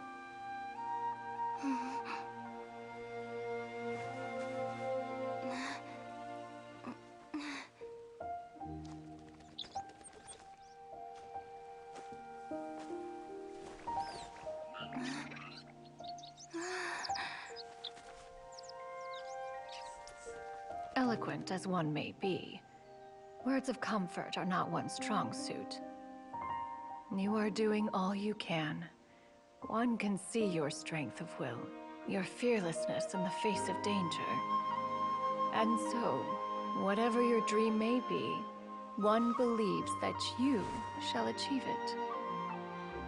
Of course, whenever the perils you face overwhelm you, or you become weary, one is always here for you. After all, as an elder, it is only right to look out for the young ones.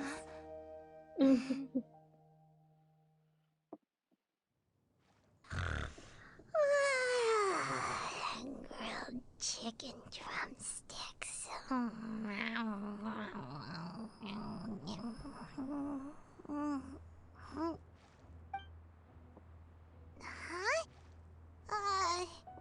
Was Paimon sleeping just now? Oh. Oh, Paimon wasn't talking to you. Paimon had a dream about eating grilled chicken drumsticks, that's all. Madam Adeptus? Oh, Shuyu, you're awake. How do you feel? I feel a little better. Thanks. I know I'll see Granny again someday, so I don't feel so sad anymore. Madam Adeptus, could I ask you something? Would you take me in as a disciple? Oh, and have you reasons for this sudden interest? I know Granny thought what she did back then was wrong. She felt really bad about it. But without that mistake, I would have never been born. Even though Granny lost her memories, she never forgot to show me how much she loved me. So, I thought maybe one day I could become a cool Adeptus like you and help a whole bunch of people, just like Granny wanted to do. Upon some reflection, one supposes you are no mere mortal. The fact that Yuendai's blood flows through your veins is proof enough of that. If this is what you desire, one shall make it so. Thank you so much, Madam Adeptus. No, I mean, Master. Chuyu, are you sure about this? Paimon's gonna let you in on a little secret. We've seen Cloud Retainer's 2 other disciples, and they pretty much eat nothing but bitter herbs like chin-chin and violet grass.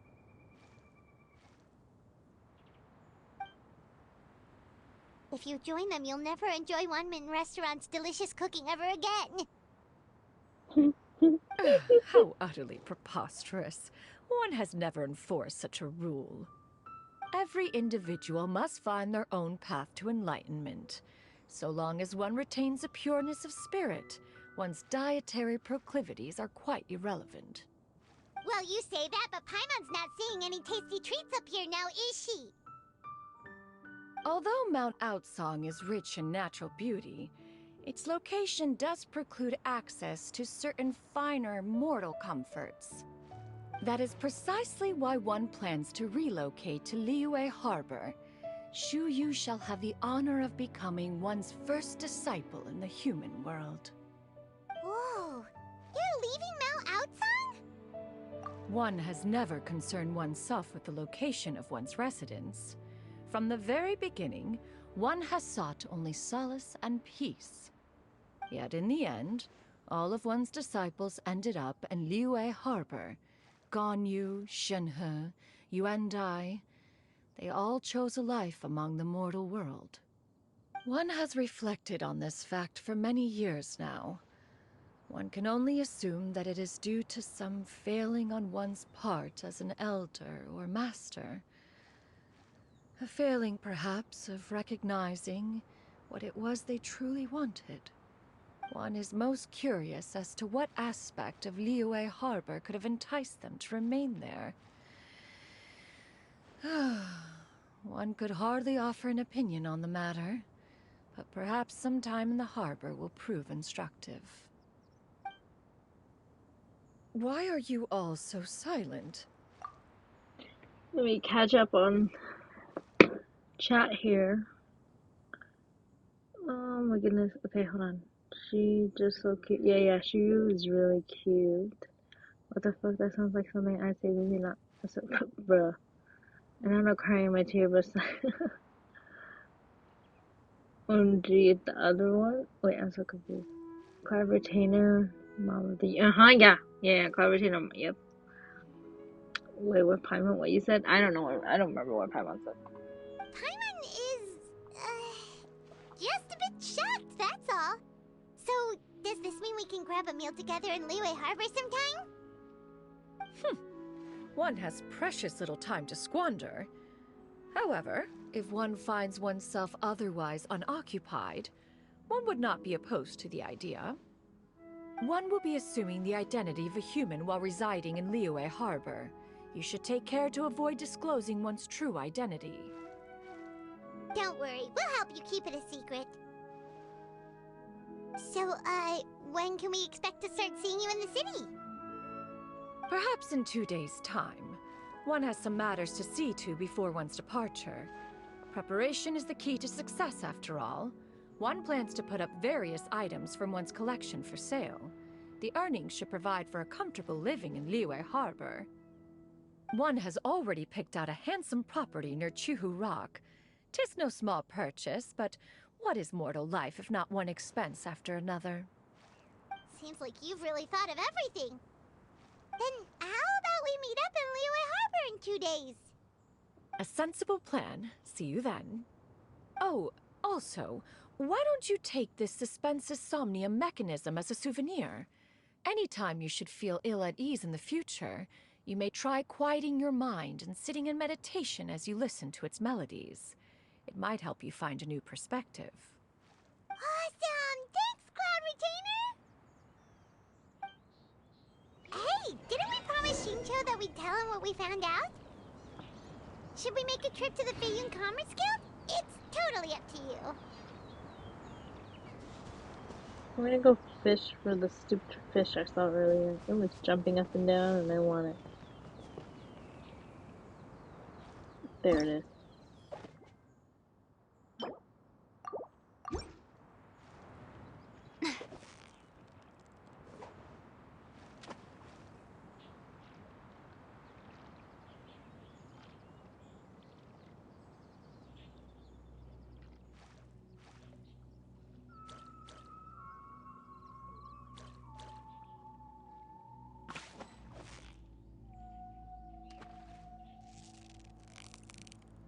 Steady now, it's the final stretch.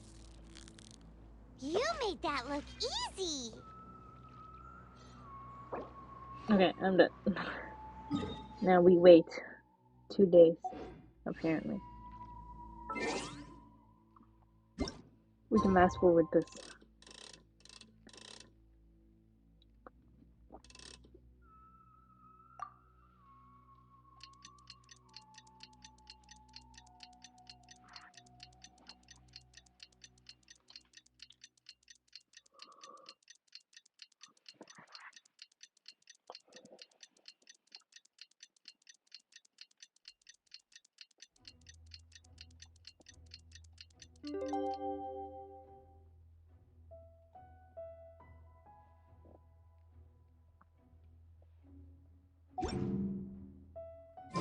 The world remains constant over the centuries, but human life...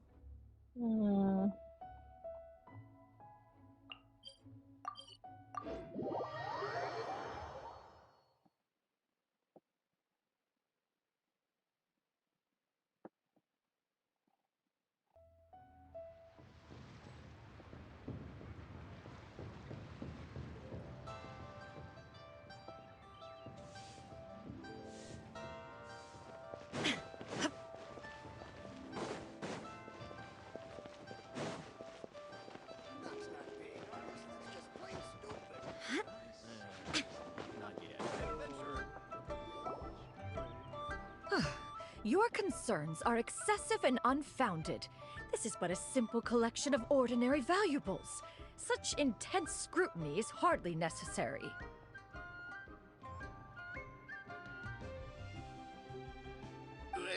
To be quite honest, your insistence on that fact is my primary cause for concern.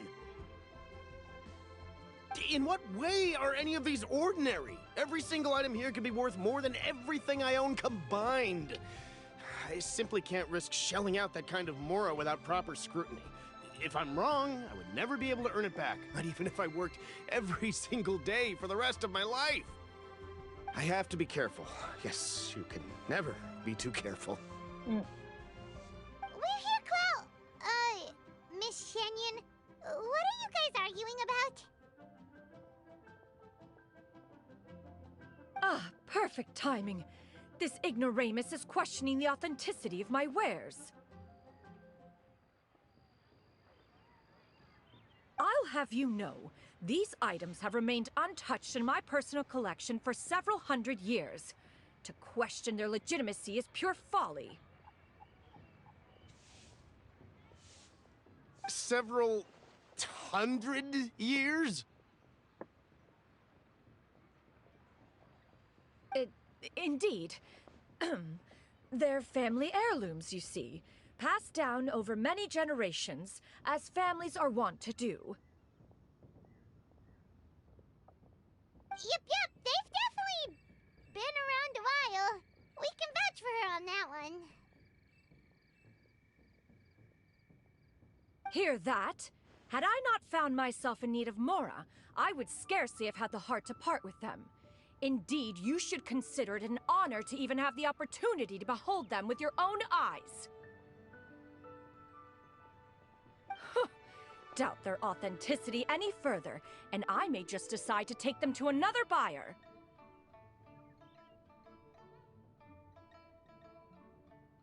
Whoa, please don't go! I apologize for any insult, miss. You see, I know full well that I lack the knowledge to judge the true worth of these items. If you could wait but a moment, I've hired an expert to appraise them for me. He should be here shortly. An expert, you say? Oh, very well. I will wait for a little while longer, then. Traveler, Paimon, this is my new residence. If you have cause to seek my company in the future, this is where you can find me. Master! Oh, it's you two again. Hello. Shoo-you! You got a new outfit! It looks great on you. Mm-hmm. Master made it for me. I like it too. Huh? You know how to make clothes? Do I know how to make clothes? With the support of the proper mechanism, sewing is hardly a challenge. Master, I brought in most of my stuff. There's a few boxes left, but they're kind of heavy, so I just left them outside. Fret not. I shall help you move them into your room. Actually, I should probably sort through my stuff a bit first. Everything's kind of messy right now, so maybe you could, not look yet, Master? Yeah, that'd be great. It appears my young apprentice has her own fair share of secrets. No matter. Do what you must, child. Now, this expert you mentioned, when can we expect their arrival? Soon. Ah, there he is! Our Here, mom's kinda allow me to awkward. make some introductions. This is Mr. Zhongli, a well-respected consultant at Wangshang Funeral Parlor and an expert in all manner of valuables and antiques. Oh my god. Oh no, this is funny. Shit. Oh my gosh, she met him. She met him himself. Oh good lord. She got in touch with more racks, guys. Mr. Zhongli, this is Miss Shen Yun. She's the one who's looking to sell the collection of valuables I mentioned earlier. Huh.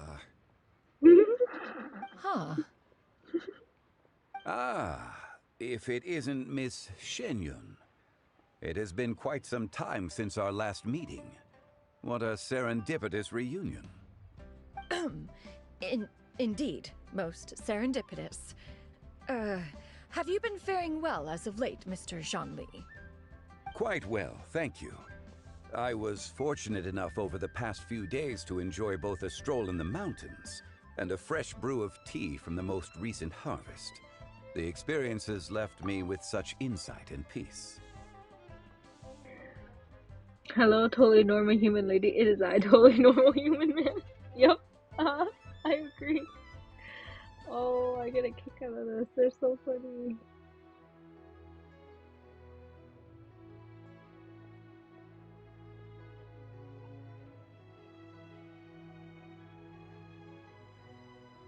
Alright guys, give me 1 second. I just want to move something.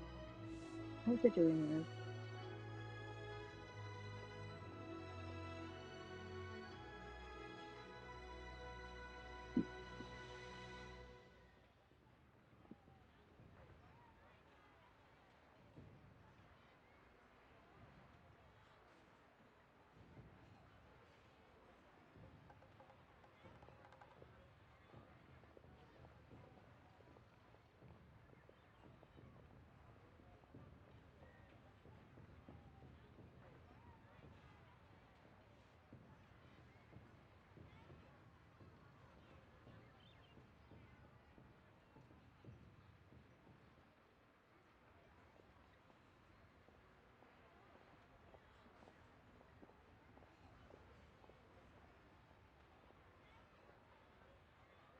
Hold on guys, I'm looking at something. Just give me 1 second. Okay. Huh. So you two are already acquainted? Indeed. How fortunate we are that fate has brought us together again. If you are otherwise unaware, allow me to inform you that Miss Shenyun is a well-regarded collector and appraiser. She is well-versed in all fields, and oft-celebrated for her impeccable taste. You stand to gain much from this opportunity. You are too kind, Mr. Zhongli.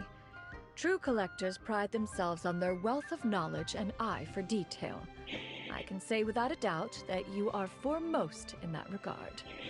Why, you flatter me, Miss Shenyun. It would seem that you are as self-effacing as ever. Not at all, Mr. Zhongli. Not at all. While I am loath to butt into this conversation, I must ask, you two already knew each other, and you seem to have quite a cordial relationship. Can I be certain that you're not working together to swindle me? I mean, you never know. Huh! A preposterous accusation! The heavens themselves would collapse before we would conspire to do such a thing. Miss Shenyun speaks the truth. Contracts are built on honesty and trust. If that proves to be beyond your capabilities in this instance, this transaction may be taken elsewhere. Say no more. Let us depart. I jest. What fool would still harbor doubts after Mr. Zhongli himself has vouched for the goods? Miss Shenyun, wait!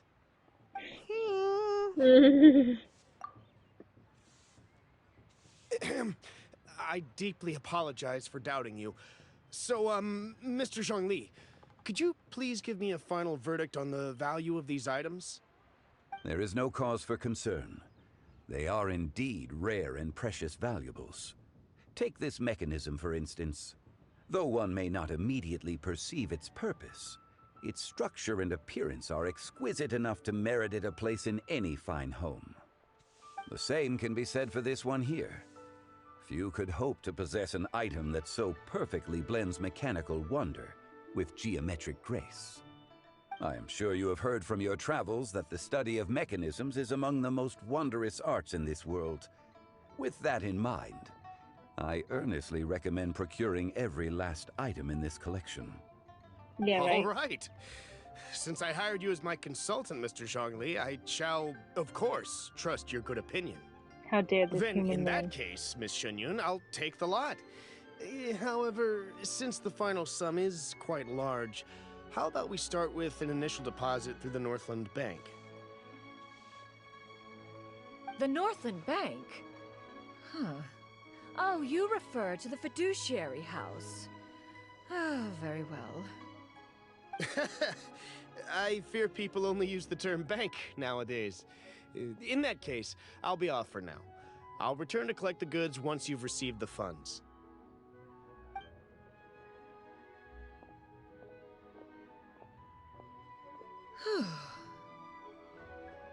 Zhongli! My friends, have you been doing well? We've been great! How about you? Paimon didn't know you were such a busy consultant! My days have been quite pleasant as well. I had been quietly enjoying a cup of tea when Mr. Xiaozu requested my services.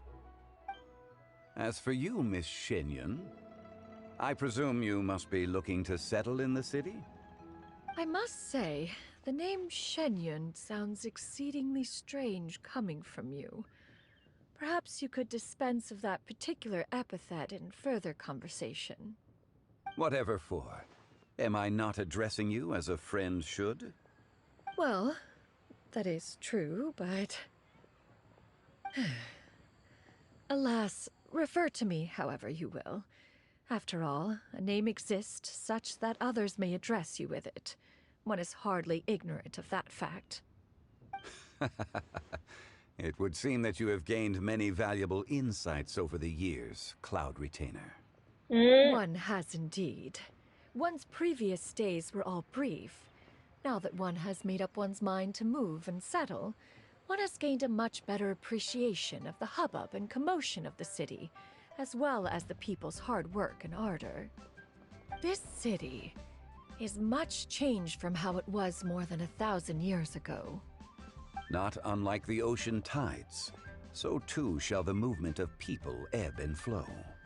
From turmoil to peace, enlightenment to aspiration.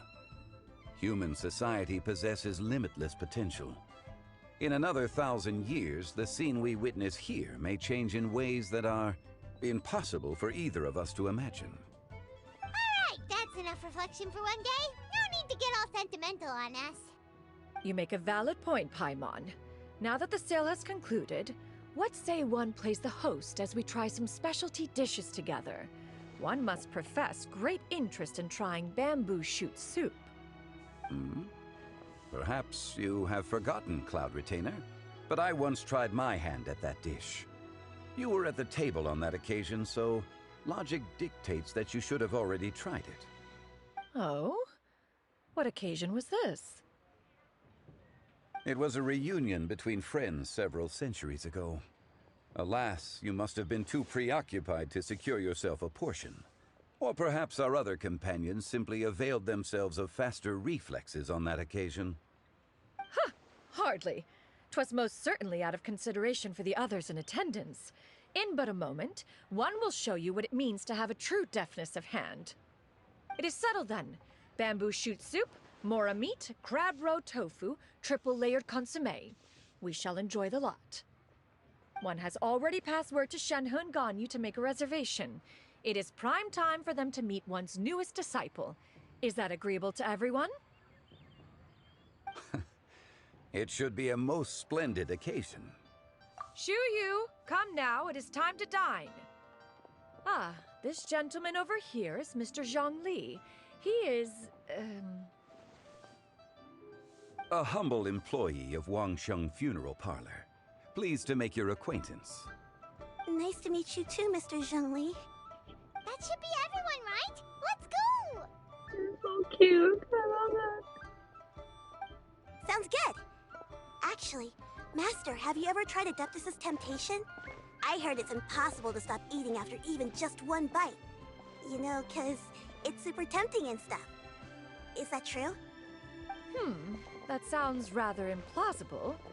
Although with the right preparation, certain dishes can be too delicious to resist. Huh? Why are you all walking so fast? Hey, wait for Paimon! Hey, wait up!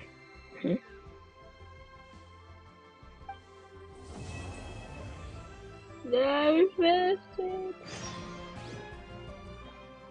Oh, there's more. Oh, this is a new day, I guess.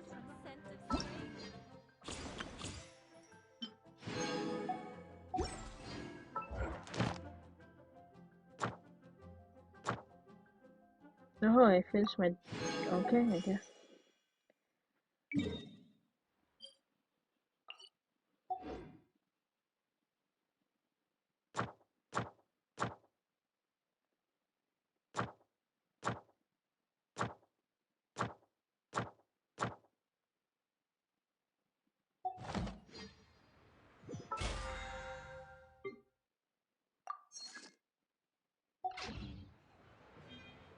I guess I claim my stuff first.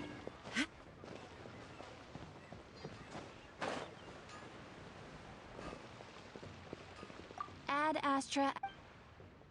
Thank you for complete.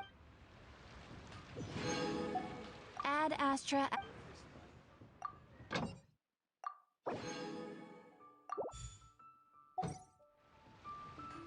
Okay, well, I got my dailies done.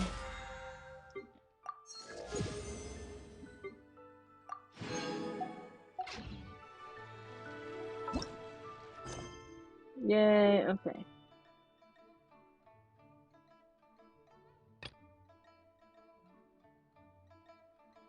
Is this the... All the world holds deep. Yeah. Okay, we're gonna do this one too, because I want to do that.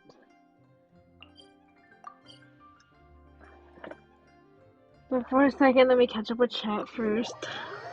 Tone chat, this man is your god, right? Yeah. Hello, Rogue. How are you? It's been a while. It's been a long time. How are you feeling? Yes, you did avoid the spoilers. We're doing the Lantern Rite now, so hopefully it's not too spoilers for you. Lantern Rite is just an event, so hopefully it's not too many spoilers for you. But how are you? That also is spoilers? Oh, I'm so sorry.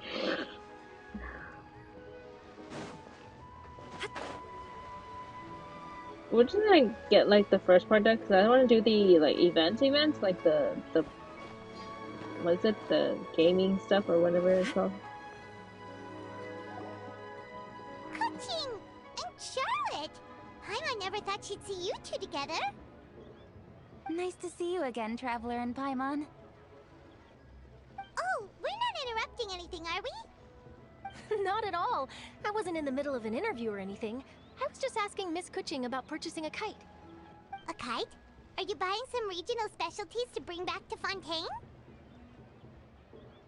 Well, yes. Hold on.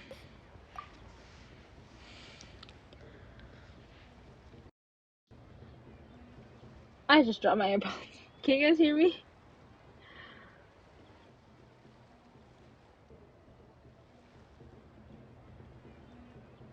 Yes? Okay, cool. Oh my gosh, trying to catch up with you guys. I haven't had a chance to go on in over a month probably. Hey, at least you get the returner bonus, whatever that thing is. It helps with all your wishes and stuff. You should take it. Yeah, the stuff that gives the primos. Yeah, I need to get to the stuff that gives me the primos. Cause wait, who's coming up next? Let me see. Let me check. Upcoming. Benching banners.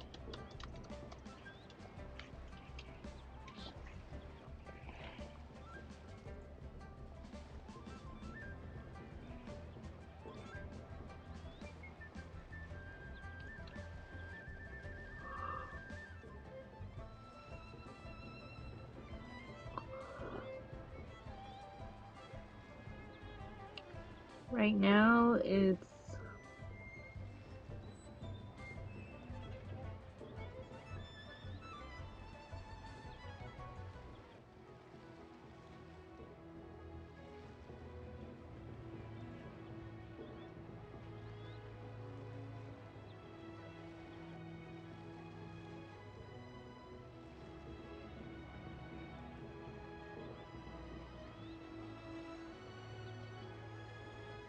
okay. So next is gonna be Zhao and Yemiko.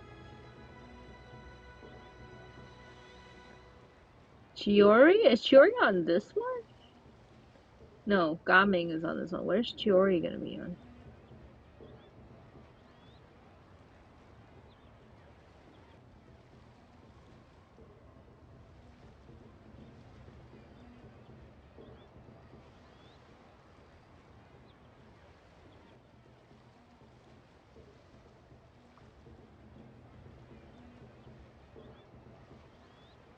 Okay, so it's not. Okay, so it's after that.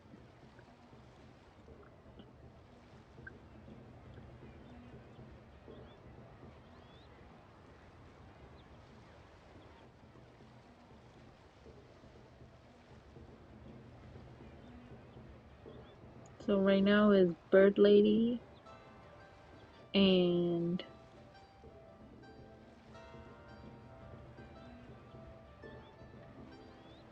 right now it's Bird Lady and the other one. It seems you haven't heard yet. The theme of this year's Lantern Rite is kites. Next to Zhao and Ye. Okay, yeah, I didn't see that until I came back. Because I was looking for it. And then I think you messaged when I was looking at it. Oh no, I've been logging on, but I couldn't do anything. Oh, I see. I'm in a Heaven Officials art piece. So, oh, nice. I want to see it. That would have been nice. That must have been really nice. Yeah, I think just log on and do your dailies. It's great. New yesterday? Okay, cool. Oh, it's a chibi? Yes, I love chibis. Chibis are so cute. Gremlins, Carbotator, and a heated bird lead and cabbage. Ah, aided placebo.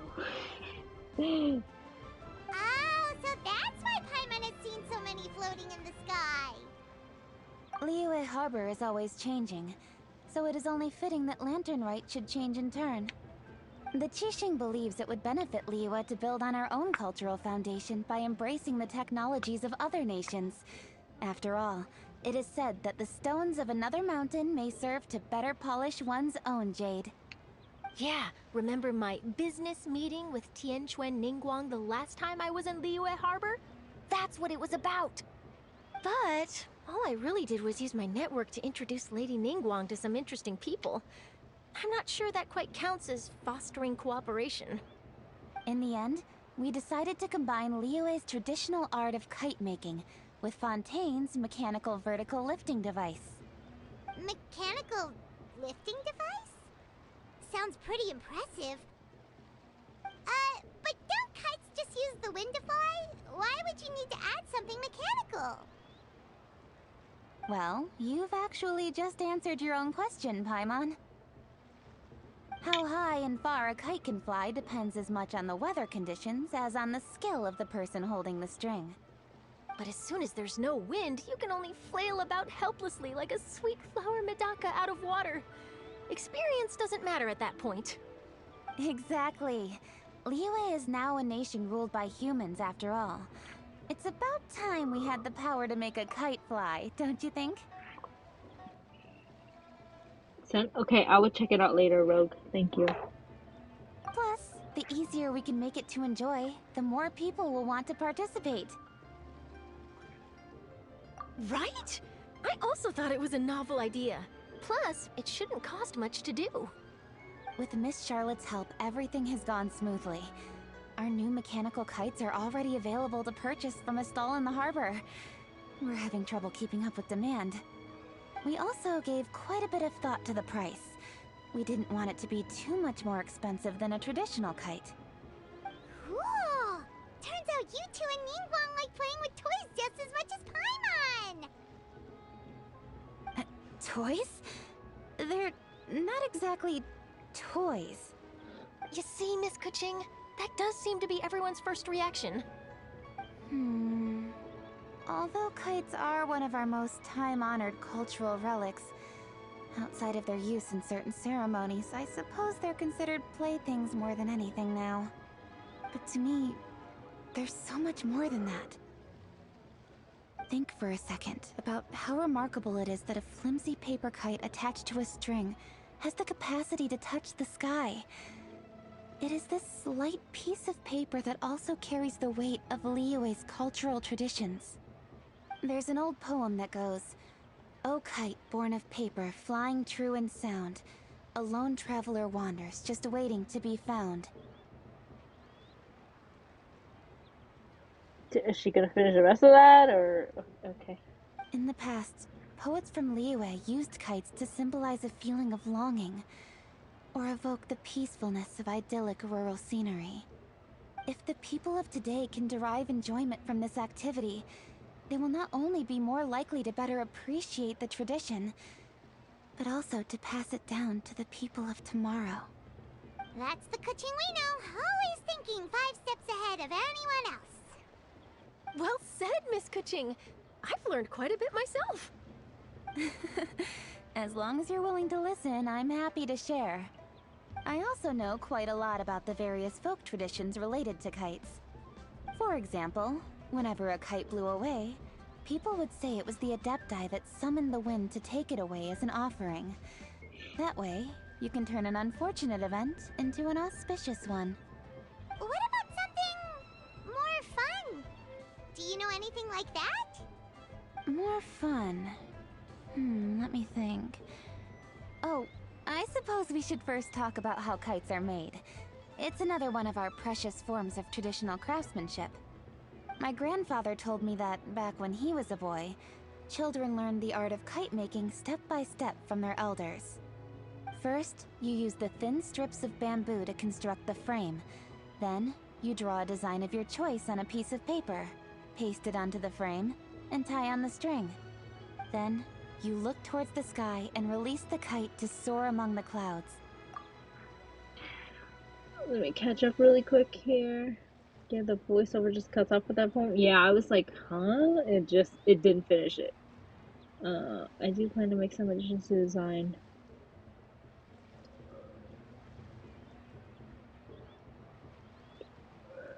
So that I can make him into more than just stickers and be, oh yes, that'd be great. People would love it. You could totally sell those.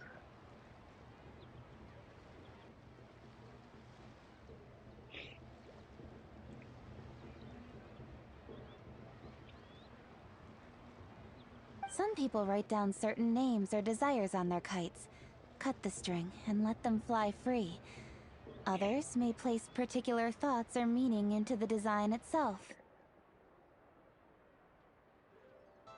Are certain designs associated with certain meanings?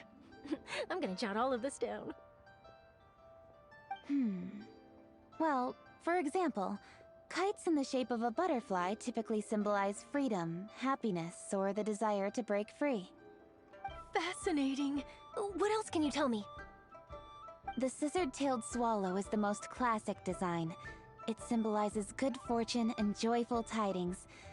Different colors also have small variations in meaning. Are these commonly understood meanings and symbols in Liyue? Kind of like the language of flowers in Fontaine. I believe so. Most have probably heard something about it from their elders at some point. If you're interested, Miss Charlotte, I have several books on the topic that I could lend you. They could be a useful reference. That would be a huge help!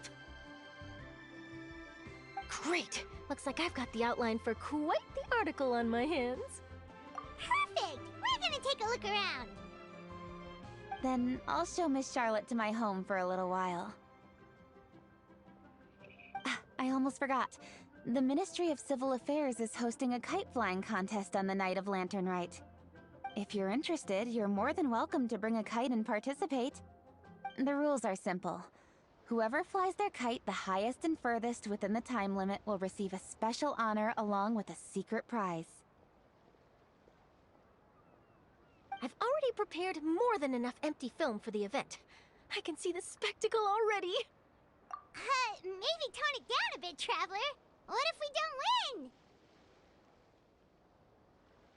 It's better to keep a low profile until the competition starts. Then we'll give them a show they never saw coming. Oh, that secret prize is ours. Then I'll look forward to seeing your performance. You bet! See you then!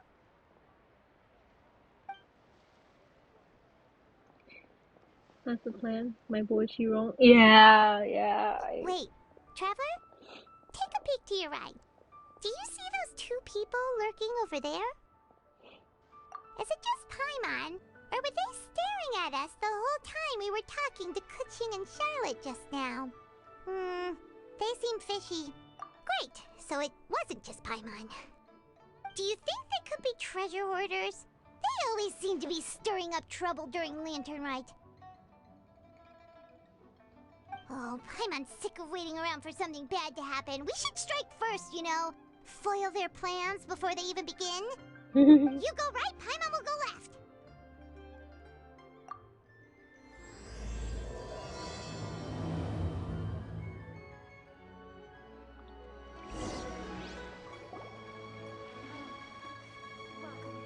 She's fast.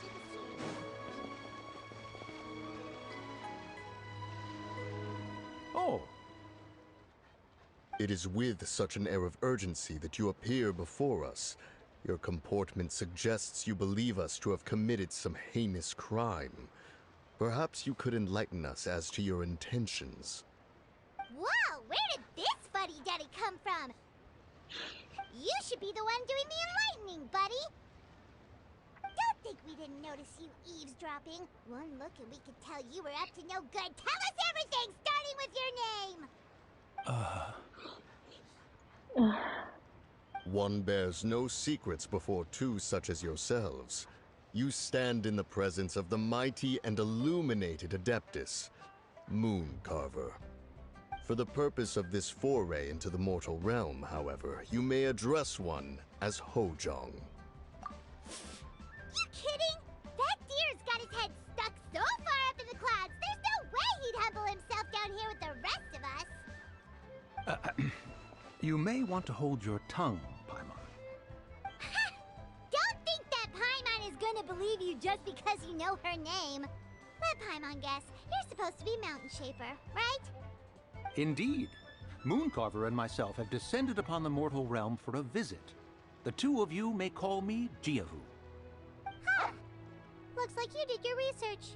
But in our experience, the harder you try to lead us on, the more likely it is that we've got a big fish on our hands. We'll go straight to the Millilith and have you arrested for impersonating a Adepti! Preposterous. Utterly preposterous! Right! Tell us something that only an Adeptus would know. And it better not be some common knowledge that any person on the street could tell you. During the last lantern rite, we gathered at Mount Hulau with Rex Lapis and made use of Cloud Retainer's supreme cuisine machine to prepare bamboo shoot soup. Perhaps you have some recollection? The flavor of that soup was more than enough to whet one's appetite. As such, Cloud Retainer assented to my use of the device beyond that singular occasion, providing other recipes to boot. Since then, one has dabbled in the pleasures of the culinary arts whenever time allows. Dabbled? Upon one's last sojourn to your mountain, did you not immediately attempt to hide the device behind a chunk of amber as soon as one's presence was known? Did one not speak up on your behalf but a moment ago? This is how you choose to repay that kindness?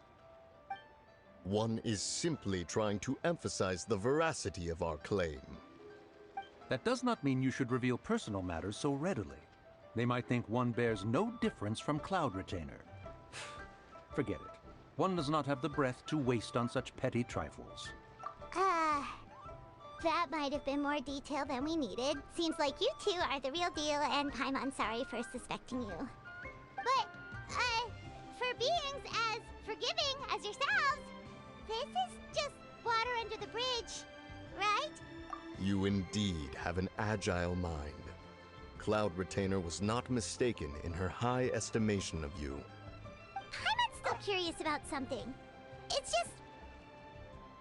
Paimon can understand why Mountain Shaper is here, but why did you decide to come to the city, Mooncarver? It's not really your thing, is it?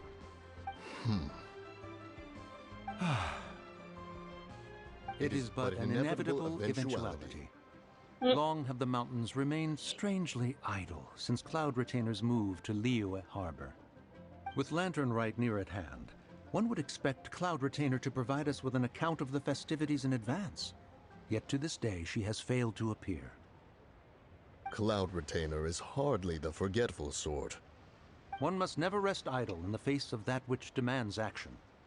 And since our acquaintances dwell in Liyue Harbor, we had to travel here in human form to avail ourselves of their aid, Cloud Retainers in this case.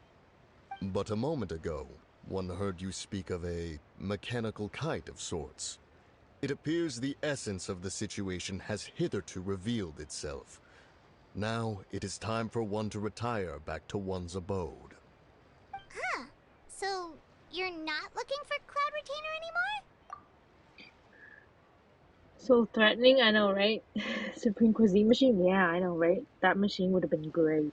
Perhaps there are aspects of Cloud Retainer's temperament that remain opaque to young Paimon. Given one's understanding, one can only imagine the anger that now consumes her. Cloud Retainer is of a proud and arrogant disposition. She holds the belief that her skill in mechanics surpasses that of all others. One can be quite certain it is hardly with an open mind that she regards the arrival of this new technology. One surmises that she has shut herself away, refused all company, and buried herself in the study of her own creations. To call on her would only invite her rebuke. However, if you do happen to cross paths with her over the next few days, do pass along one's regards. Sure, leave it to us. Have a safe trip back, enjoy the scenery, and happy Lantern Rite! Thank you for your kind words. We shall now depart. We got all worked up for nothing, huh? All that trouble and it turned out to be people we knew all along! Well, it's still pretty early. Let's head over and check out the kite stalls. Paimon wants to see what kinds of kites we can buy to use in the competition. The bigger and prettier, the better.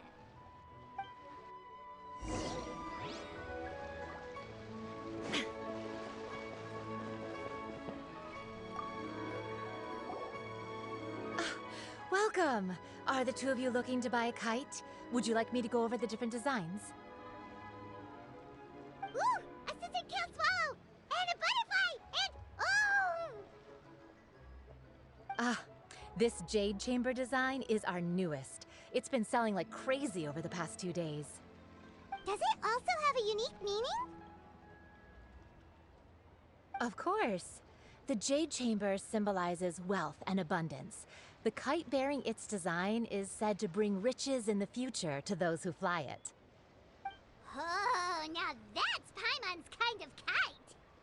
I apologize for the interruption, but are all your wares in order, Miss Genuine? Yes, they're just over there. The paper, bamboo, and dyes. All the necessary kite-making materials.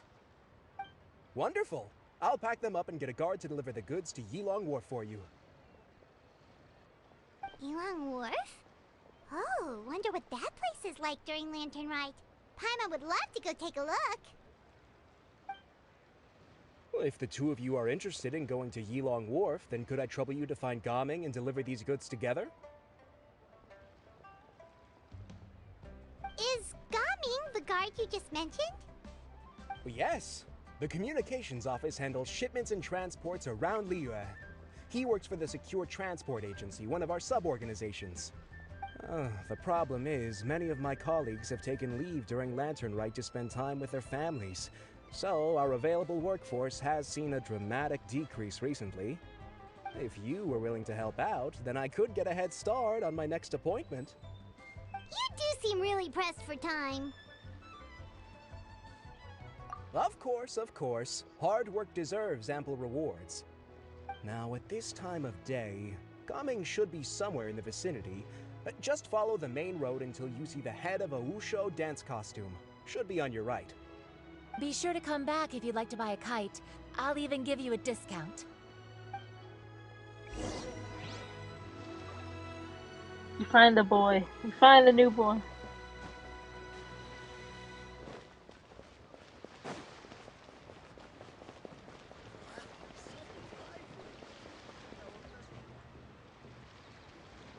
Wait, I thought we had an agreement. Loser buys dim sum tomorrow? Look at you. Scowl like that for much longer and your face might stay that way. Hey now, don't be upset. How about this? You extend the invitation, and I'll pay. No way, Gaming. You're always the one picking up the tab. I'm not trying to be a sore loser. I just didn't expect you to come from behind to win like that. That was nothing. All in a day's work, friend. Perfect, Gaming is here. Sorry to interrupt, Gaming. We just spoke to a guy from the communications office who needs you to deliver some goods to Yilong Wharf. Oh, that must have been Longzhou. Looks like I've got work. Gotta go. Sure, go do your thing. Let's have a rematch when you get back. I won't let you win so easily next time.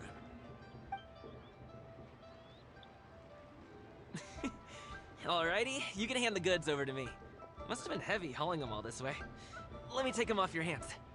It wasn't that bad. It's just some kite-making materials. Plus, we didn't have to walk very far. Such a sucker for Asian clothing. Yep, same. Who can that be? I wonder. Kite-making materials. I see. I'm glad it wasn't too much trouble, Paimon. Still, I owe you one. Ah, and you must be the traveler. It's nice to meet you. Thanks for your help. Huh? You know us? There probably aren't many in Liyue who don't. I've heard quite a bit about you two. You're quite well known around these parts. Oh, and please excuse Longzhou if he forgot to thank you. Take my thanks in his place. He's a good guy. He's just been super busy lately, running around from place to place. Don't be too hard on him, yeah? So, you here for Lantern Rite? Yep. It's always so lively this time of year. We were actually hoping we could tag along to Yilong Wharf and have a look around. Perfect! We'll go together then. I'm good with directions, so just follow me. Trust me, I know my way around. We can exchange stories, tell jokes, or just chat along the way. Oh, and there are a couple of good places to eat along our route. We can stop and grab a bite when it's time. The ingredients are fresh, the portions are generous, and the prices won't break the bank. You can order anything, and I promise, you won't be disappointed. Order anything? Hey, did you really have to call Paimon out like that in front of our new friend? Don't worry, I understand. I joke around like that with my friends, too. It just shows how close you are. Do you need to pack anything up before we hit the road? I can wait. Nope, our things are always packed and ready. We're pretty much travel experts at this point. Oh, that's right. Then let's get going. If we run into any trouble, you can count on me to protect you. I am a guard, after all.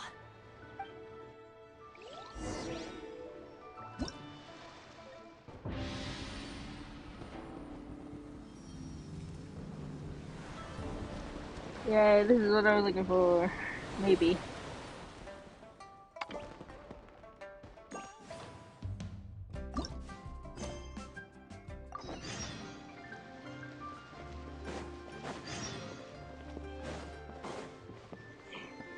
I like to do the events in this.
Okay, I'm gonna try this.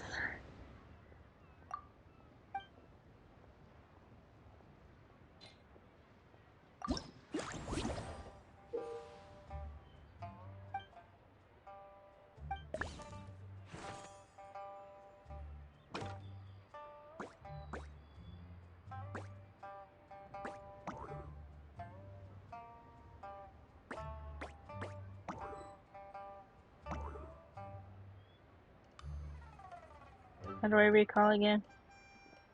Oh.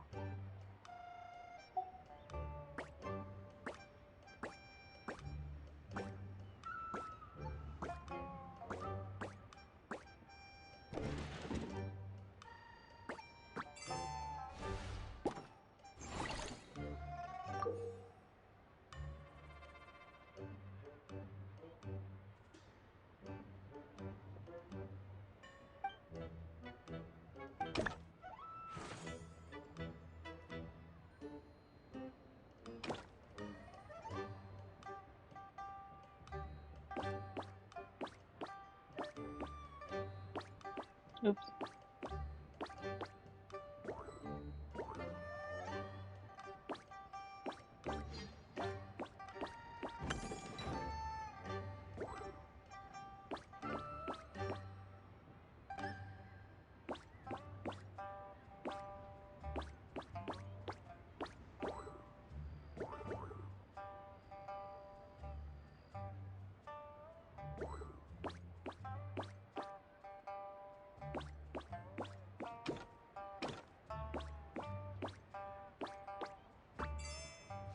Okay, cool. I was like, what? It's so cute, I know.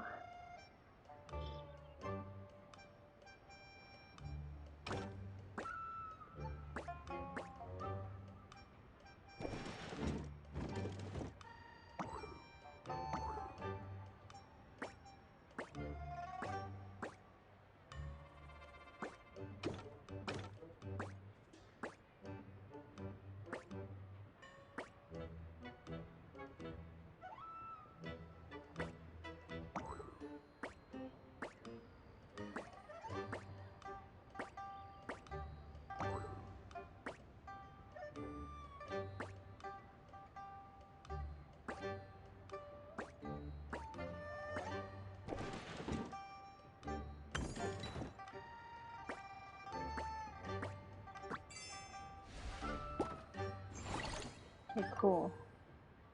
Press the portrait to switch the characters you're controlling. Any shapes or both you must guide the child. Okay.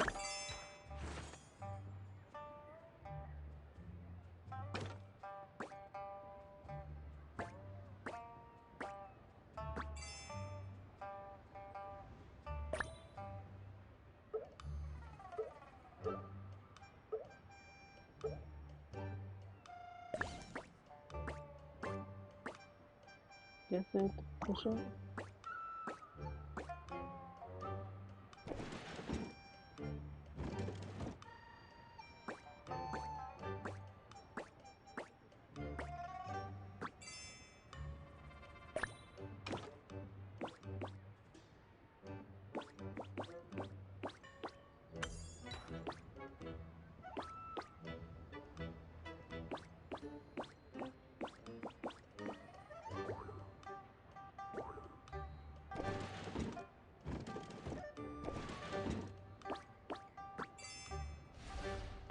Okay, I got it. Okay, so you have to. Okay, that makes sense.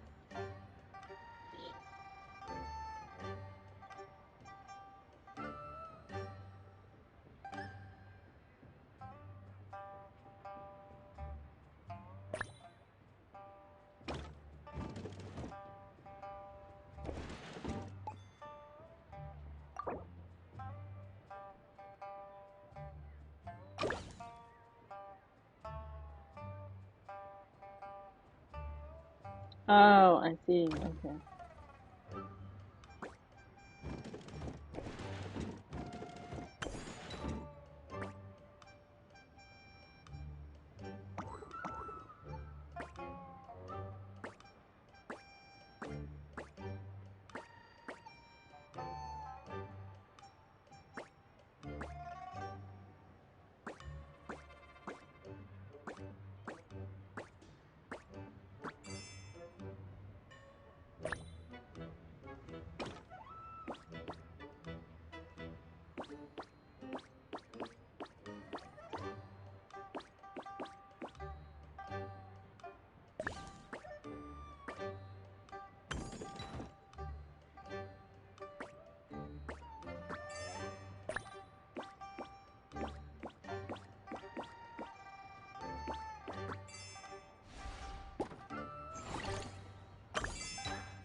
Just gonna keep doing this because I'm gonna forget and then I won't remember to do it. And I'm gonna cause myself some trouble. Then that means 3, 2, 1. No, it doesn't count. Recall.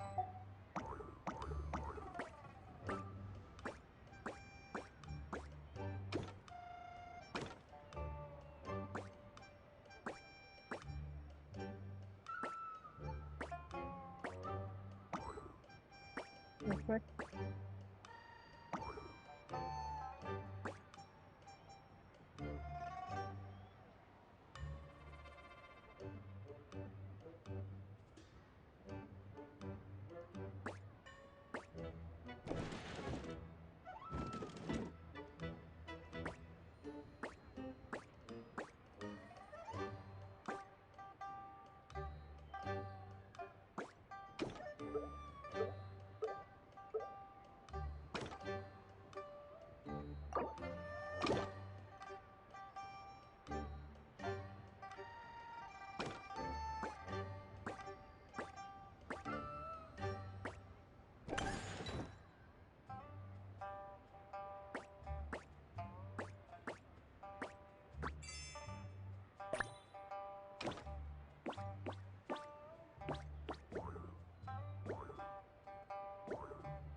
Okay, that was. I was like, what?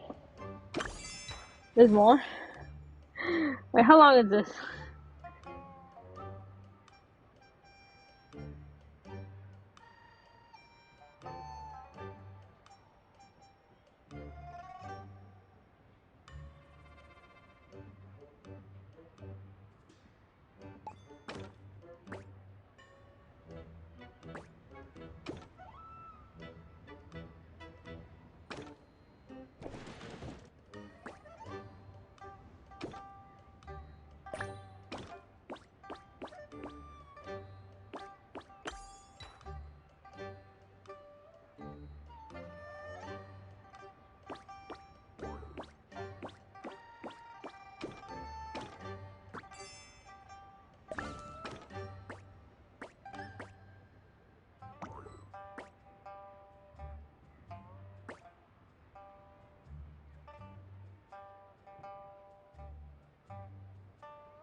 Confused.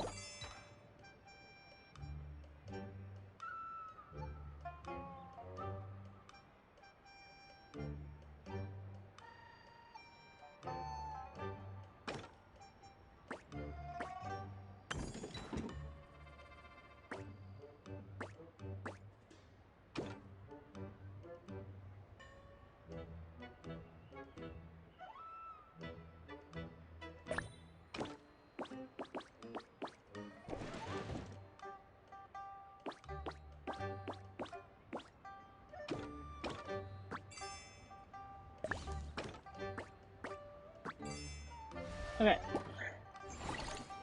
Never ending? Oh, you know, wait, hold on.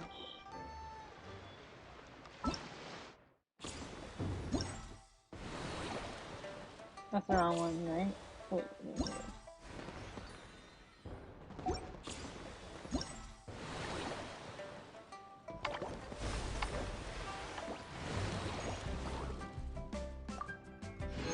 1, 2, 3, 4, 5. I think that was almost done.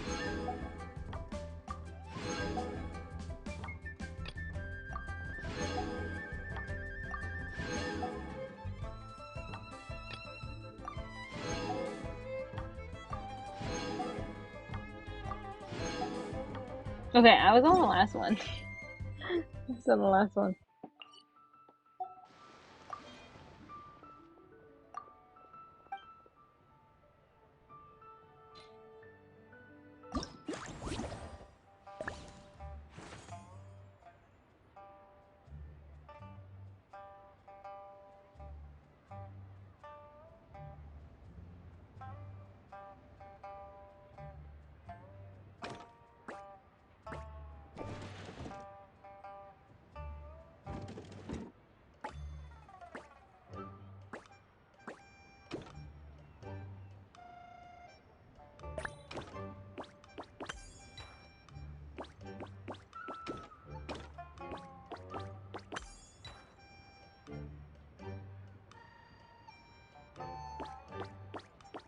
Oops.